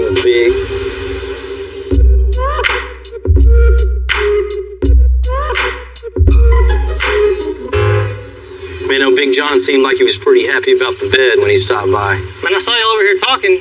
He looked overall happy with the whole truck. Yeah, he loves it. Gentlemen, here we are again. You already know this thing's been here a while. It's been a long road to get this thing to where it was at. It was old rat rod style, just nothing fit, nothing lined up. 50% done? Just about that.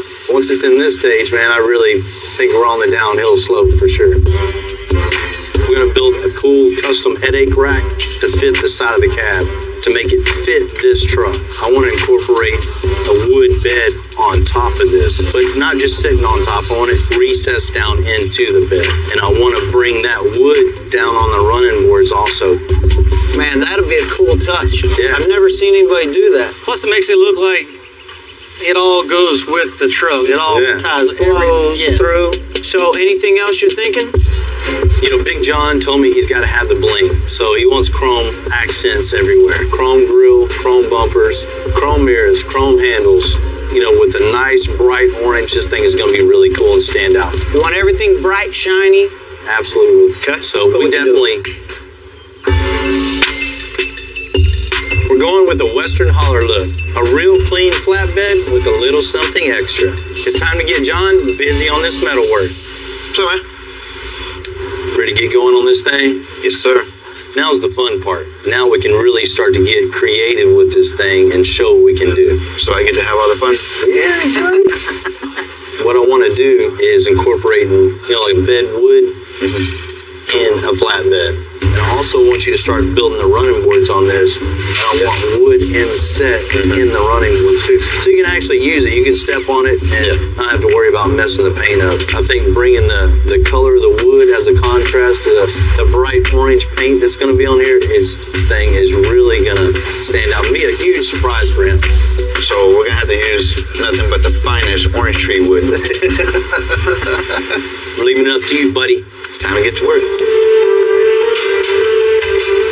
So we're going to start making this running board here. So what I'm going to do first is cut me out a piece of square tubing for this outside edge and then start cutting out everything else I need to bolt that to the cab, bolt onto the fender, bolt onto the bed so it's removable. What I want this to do is fit real snug up against here.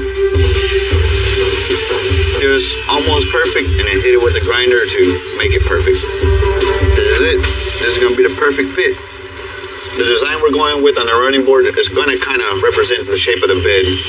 We're going to have some nice sharp corners in its design. So once this is all tacked up in place, I'll break these bars off and you'll be able to see what I've created on this outside edge.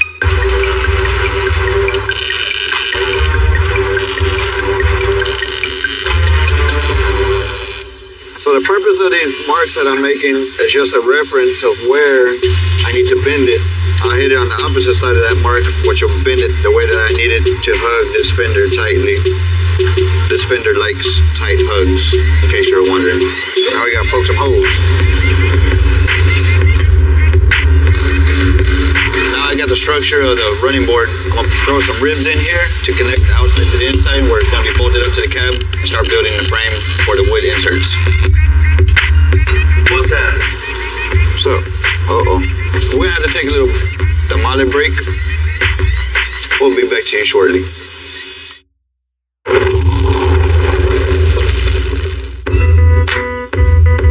On the bed of this COE, I want the design to flow from the front, seamless wood inlay. Now I got the running board drawn out. Now I know exactly how to shape the wood inserts that are gonna get cut out on the CNC table. After we cut our blanks out of MDF just to build off of, we use cheap MDF. That way there's no worries if it gets burnt and messed up. We could go back and cut the hardwood out with the same file and it'll be the exact same dimensions. And all we have to do is drop those in for final assembly.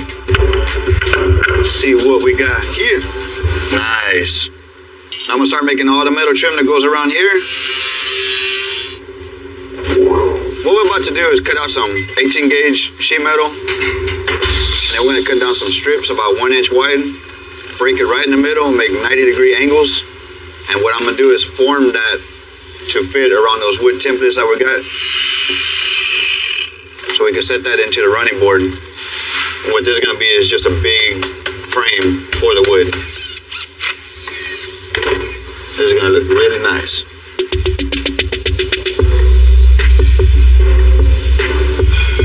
You know, one of the cool parts about being this busy, we get the chance to really work on some iconic rides. You know, some of them we never even had a chance to work on before. And putting our spin on them for the... Hey, what's happening? Hey, how you doing? Josh, just driving in from Austin. Nice to meet you, Bill. Nice to meet you. Tim. Hey, Tim, nice to meet you. What do you have, a 69 Corvette there? Sure is. Well, let's check it out. All right.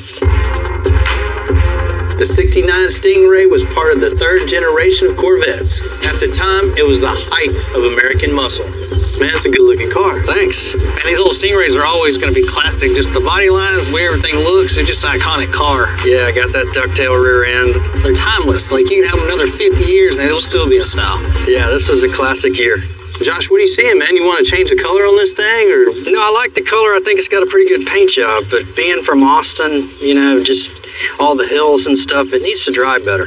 Definitely. Man, this car is really special to me. I got it from a friend, and, you know, it looks great. The car just stops traffic. If it drove as good as it looks, that would be my dream. Heck yeah. So keep the original look, just with a lot of performance. Perfect. That's exactly what I want. Josh, I think to make this thing really, really cool, handle good, ride good, we just need to unbolt the body off the frame and just start over. Build a whole new chassis, new suspension, and make this thing really exciting to drive.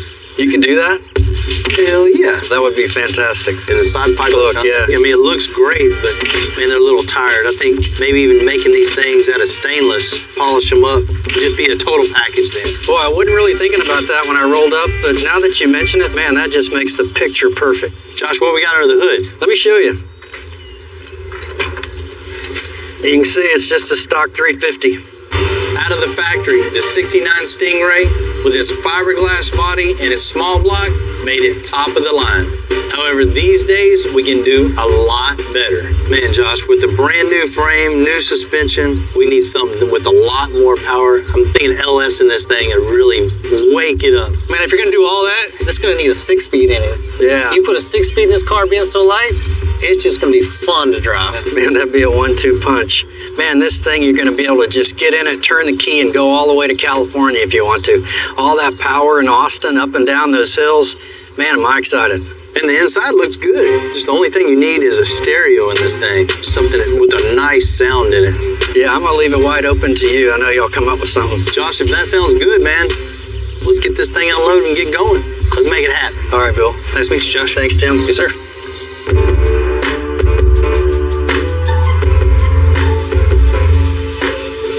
Some years on it, but this thing still has great styling. It looks really good, in great shape. You know, this old vet like this is always going to be just timeless. The body itself it's a work of art. In the 60s, you know, this thing was top of the line. You know, everybody talks about how much power they had, how well it handled. You know, that's all you hear growing up. To today's standards, you know, a family sedan is outperforming this thing right off the assembly line. And, you know, that's sad.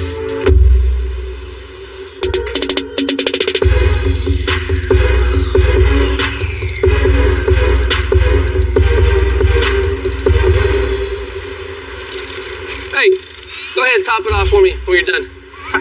This guy. Look good in there, Rudy. Like my new car?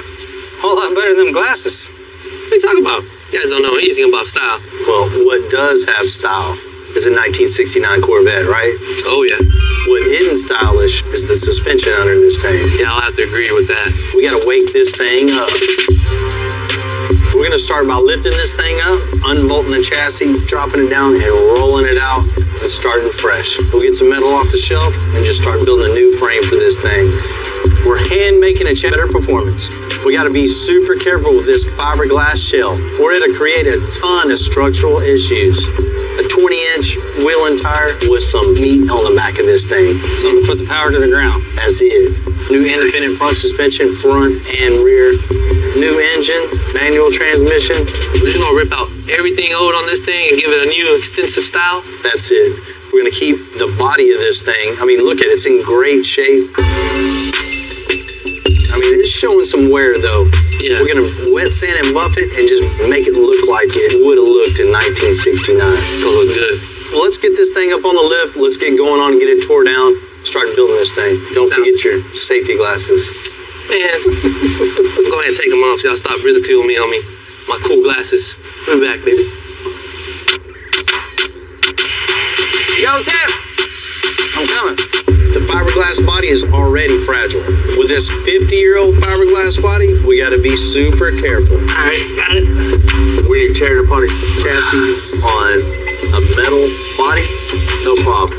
Shape this, hammer that, make it work. Totally different with the fiberglass body. You got to work with what's there. There's no shaping this. There's no reconstructing without causing yourself a whole lot of issues later. With the whole frame. Might leave this. Got a whole radiator, the whole spot, and everything. Yeah. I'll just take this one right off.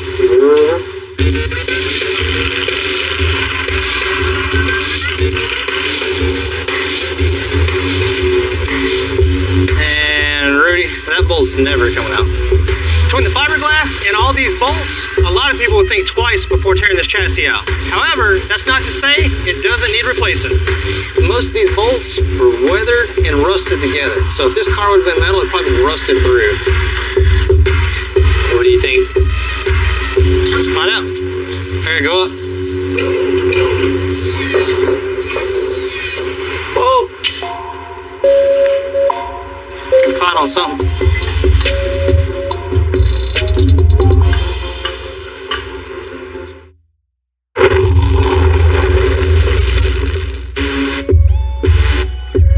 Tim and Rudy pulling out the chassis of the 1969 Stingray so we can build one custom. As usual around here, it's easier said than done. A lot of these boats have nuts on the backside of them, which are tucked in behind little small crevices.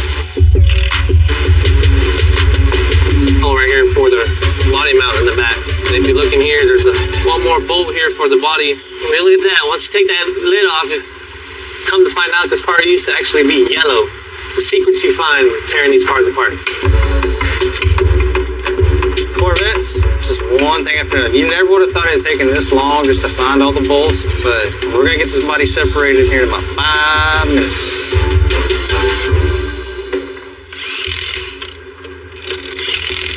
Ready? Ready. Keep on. We're good.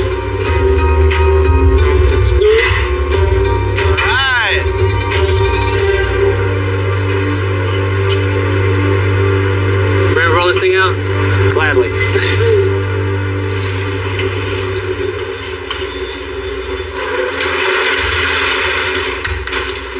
Check it out, Tim. It looks really good, Rudy. Make sure it don't hit the ground. Perfect. One of the first steps in the whole frame building process is finding out where everything goes. We make most of our custom chassis on a table before we install them. You know, there's not a lot of room underneath this fiberglass body, so we got doing something we don't normally do. We're going to build the chassis right to the body. You know, that way it's going to fit 100% on the first try. So the first thing's finding center of the fender well for the wheel and spindle. Hey, we need to go back just a hair. This way? Yeah. There's a lot of adjusting, a lot of tweaking, a lot of moving to find that sweet spot. Man, I like how that looks on this car. Everything is exactly in line, both directions. We know exactly how much room we have to build the frame around. So next step is get started. We got some 2x4 tubing. We're gonna run down both sides, connect it across the back, then we'll build the rear subframe off of that. Go ahead and just plasma it out real quick. So we're going to go ahead and plasma out the tubing so the DOM can slide in here. We'll cut a little bigger so we'll have room to play. That's what's going to connect the body to the frame rails.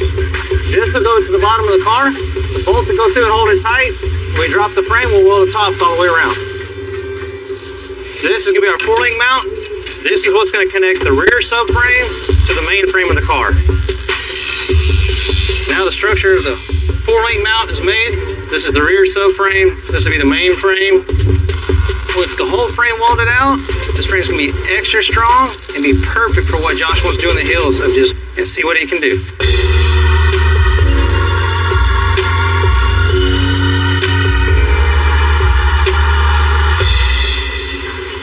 I bet your favorite teacher was an arts and craft teacher, huh? No, not really, because she was an old, mean-ass lady. John's made great progress on the F5 COE bed, so now we can move to the headache rack. You know, the truck itself has some great styling, so we're going to emulate that into the style and curves in the back little headache rack. You know, there's the inside and outside to this thing, so I want to get the inside piece to have the exact same line as the outside. It's super difficult to get in between there and kind of get back and trace, so Thinking I'll use just a light and a little shadow right there. We'll have a perfect line to trace, and then it'll match up perfect.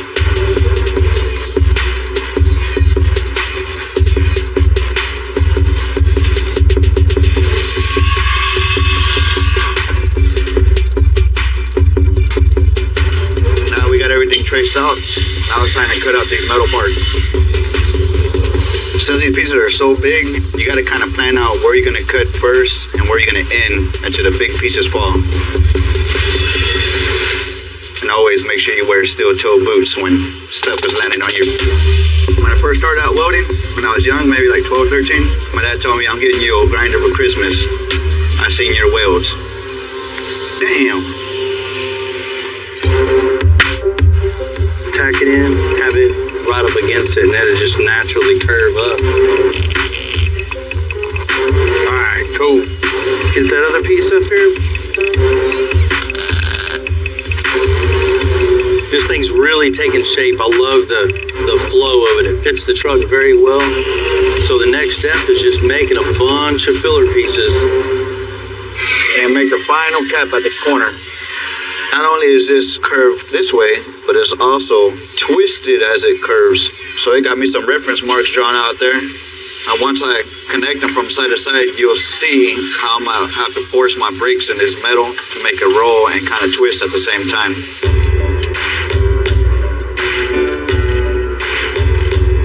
Then take it over to the English wheel, form it a little bit. On the English wheel, the top wheel is flat, and the bottom wheel has a contour to it.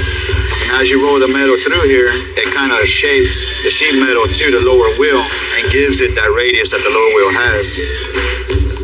Make sure you could go put this on us in it. You know, you want it to be smooth, so this is the best way of doing that. Now we gotta weld this out, but we can't run a consistent bead because it'll generate too much heat, so we gotta move it around. If not, this piece will just deform on you, warp, and it won't look too well.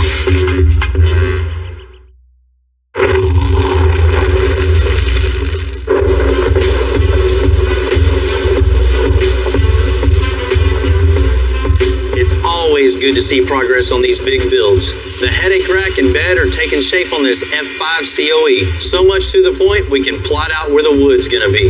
Rich gets this wood laid out. Yep. We'll go with all the same spacing that's on the running boards, 2 inch on the outer side, 1.5 inch in the inside, just to give a little style to it. Yeah. You don't want to give John something a little different, something nobody's really seen before that shows everyone we don't take a car in just to get it done.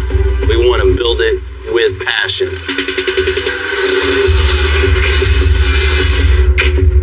Now we got all the big pieces of floor out.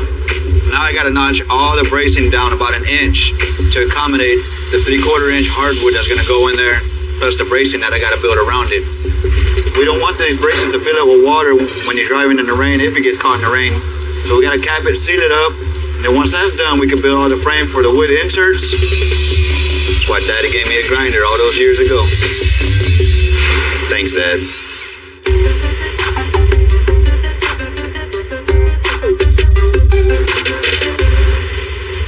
Because we're building the chassis of the 1969 Corvette directly to the body of the car, we're going to put the motor and trans in place and build everything else around it.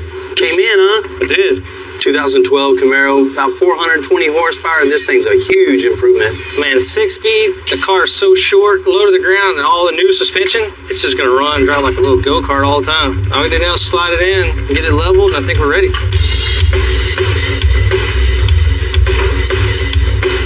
We go back a little bit. Ooh. You hit right there now. Catching the top a little bit. Hit the back up. Tight. Man, it's a whole lot of power in this car. I'm gonna have a whole bunch of fun with this motor. You talking about whenever you level it up and get it centered? Good job. No, man, I'm talking about when I'm driving it. Our next step is to put a cross member for the chassis that'll hold both sides together and keep the engine in place. So just went ahead and drew my center line. That way I know when I match everything up, everything's gonna be nice and straight, center, parallel. Center lines are your best friends.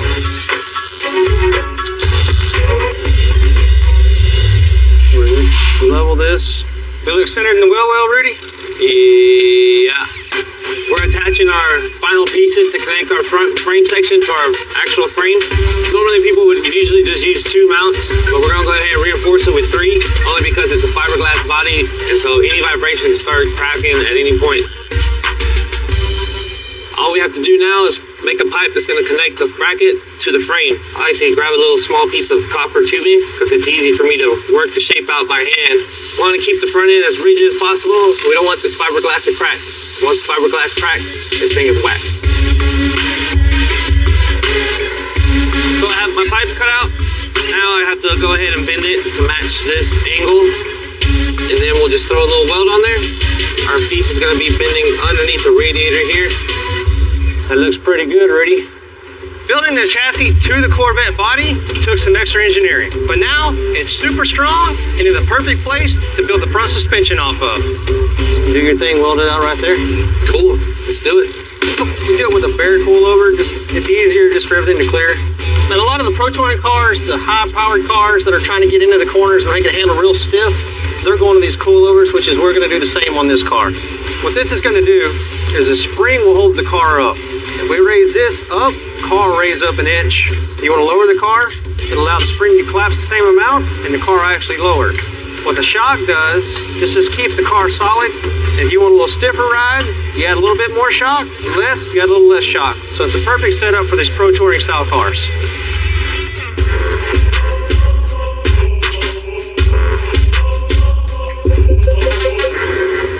With the front suspension in place, we can fit the C4 differential to the rear. Things looking good, that's perfect placement for this thing. But we're so limited of room underneath here. By the time we get the lower arms on, the spindles on, the 4-link, we want the coilover back up front. So the body here is in the way. And so let's go ahead and cut all this out so we got plenty of room to mock the shock up. And this is one of the last things we got to do to this chassis.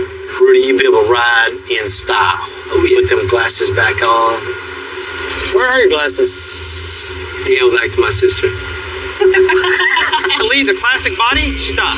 But if we had to cut anything, it'd be the storage boxes that sit behind the seat that folks hardly used anyway. Because we need so much more room for the coilover and a couple extra braces, we're just going to take these boxes completely out of the way, and all the structure of the car is going to stay up in here. So we kept all that. These storage boxes, they can go in and won't hurt nothing at all.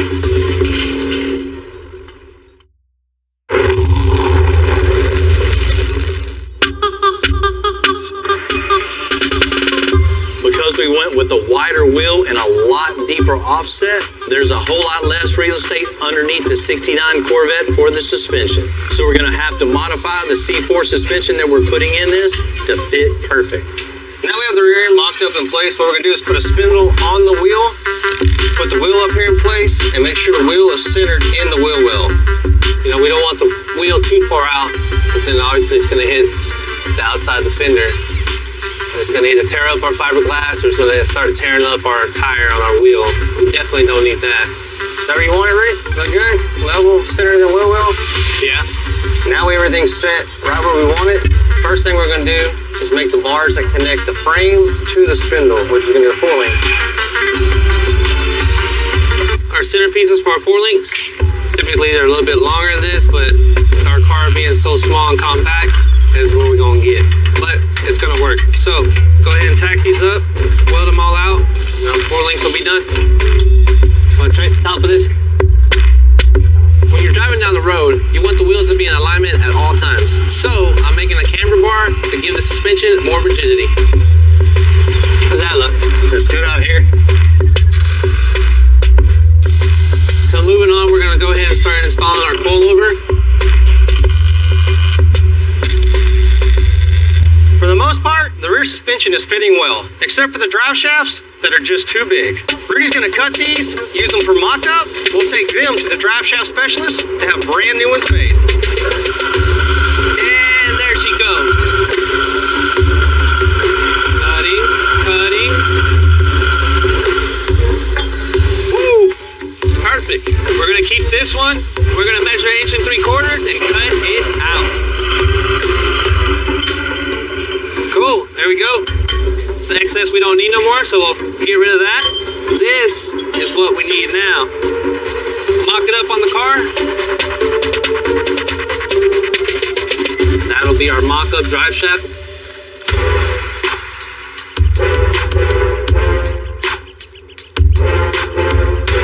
Ooh, this thing looking good. You know, the new frame looks so nice and rigid. This thing is going to be a blast to drive around on the hills and through the curves. So you ready to get it separated? Let's get this thing off the powder coat and really make it shine.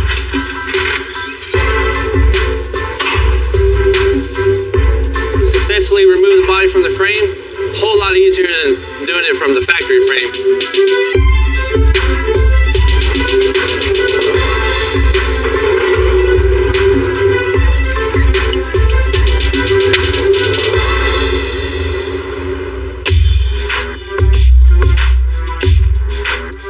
The chassis is just getting back from powder coat, so I got Justin making brand new headers and side pipes. It'll give it a meaner, way more custom look. So we're about to start the build on these headers for the 69 Corvette. It's going to be a side-mounted exhaust with the muffler integrated into it. One of the key things on building a set of custom headers is you need to look and find out which one's going to be your hardest tube to place. In this case right here, it's going to be this front runner. So we're going to start from right here, and we're going to build this tube all the way out to hold our collect until we get the other three out. You can see right here, we got a lot of bends and twists on this exhaust system. Reason being is we have a lot of components that we need to try to avoid, like our steering shaft, our motor mount. So we're gonna end up doing some 45s or some pretty steep bends to get it to clear. These things are gonna be crazy looking when we get done with them. So what I'm gonna do next is I'm gonna go ahead and get this first tube marked. We're gonna go to the table and tack it. Then we're gonna start tacking our next tube until we get out to our collector. You know, I mean, it's a lot of cutting, welding, grinding, until you end up with a finished product that you're happy with. What we're using is a 304 stainless material. The material we're using is twice as thick almost as your traditional headers. Stainless is a little bit tougher to cut, so it's a little bit harder on your blades, and the welding process is totally different. I'm using a TIG weld to give it a cleaner, smaller seam than a regular weld, and that's what you're looking for on exposed stainless steel headers. But the finished product is you got a header that'll last forever, it won't rust, and it looks cool as hell when it's finished.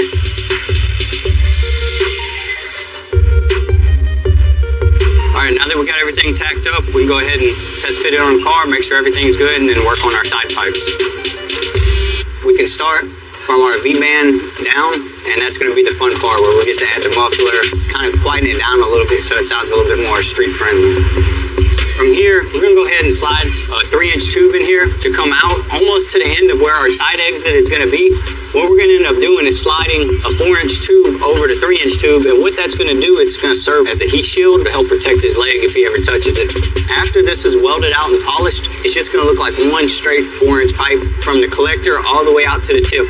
We'll go ahead and weld these out, repeat the process on the other side, and these pipes will be good to go.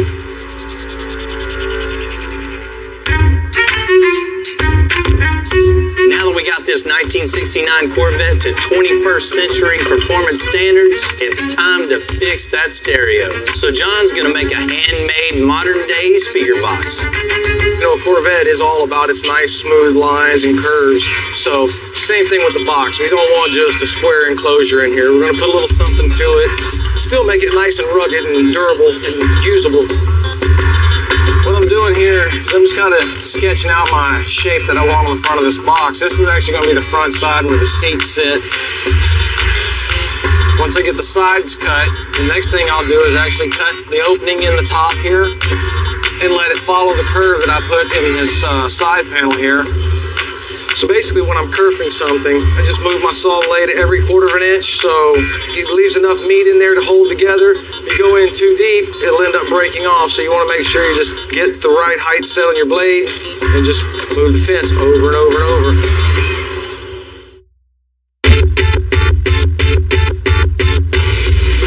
You know, me growing up, no really direction of what I want to do. I know I didn't want to go to college. That college wasn't for me. Sure wasn't for me either. I mean, to be honest, I didn't even finish high school. You know, I got halfway there and I couldn't couldn't learn by reading a book or listening to a teacher or anything. The only way I learned was by using my hands. Yeah. And my dad, fortunately, had a shop established already, so after school I would go and mess around with stuff. He seen what I could do, and my mom seen what I could do, and they figured I was wasting teachers' time, so... Yeah, and everybody learns different. You know, for me, it's getting out, making the mistakes, and learning from the mistakes. Exactly. You know, that's how I learned doing what we do. That's how you get good at doing what you do, is making those mistakes, and everybody's going to make them, learn from them, go from there, better yourself from that. Messed up a whole lot of stuff, huh? Right? Still do.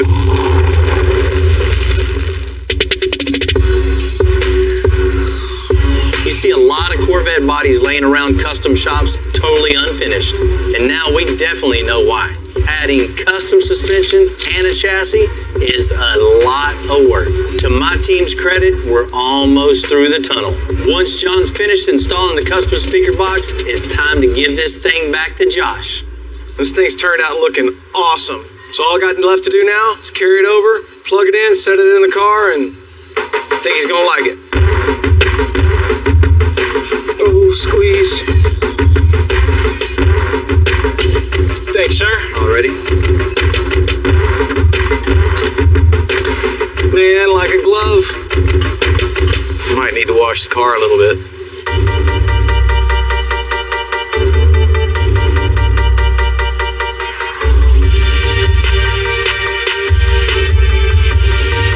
Vet was definitely a challenge for us, but man, just looking at the stance of this car and just the overall look at it, we definitely all did our job. This thing looks badass.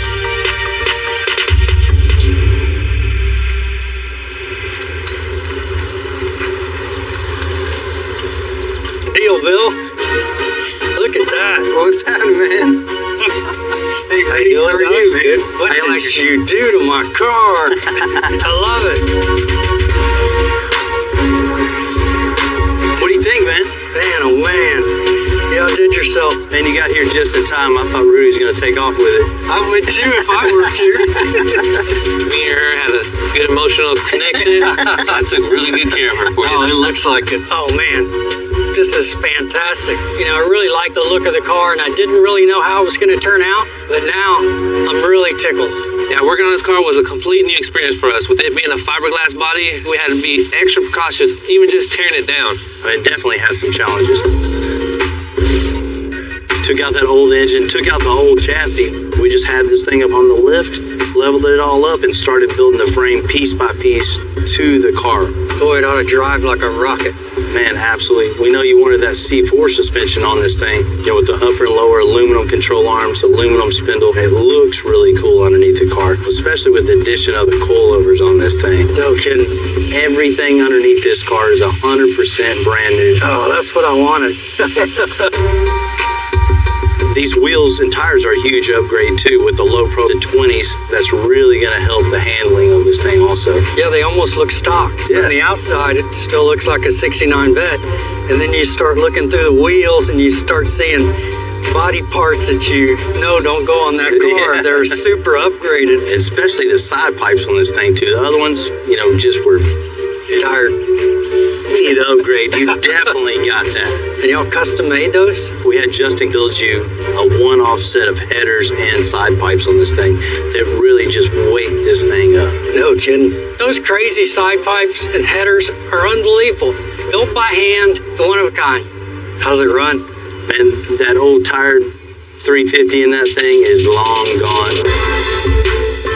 You got a new 6.2 in here, has a ton of horsepower. We know you like the manual transmission. You know, I had a 4-speed in it, now it has a 6-speed. So this thing's gonna be fun to drive. I'll bet. Yeah, you did me a custom shifter too. That's really cool. You know, with all this extra power, I know you're gonna spend a lot of time in this thing, so we definitely had to upgrade the stereo in this thing.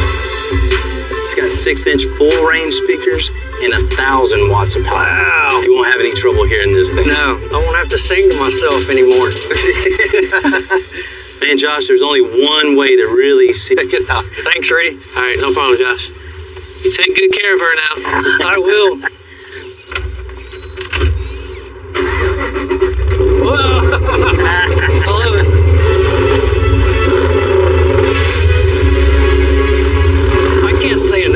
about this car.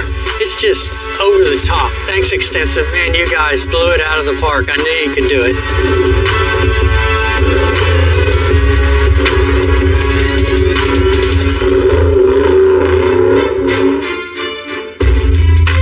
You know, it's crazy to think how much time we put into the metalwork and the bed of the Ford COE already.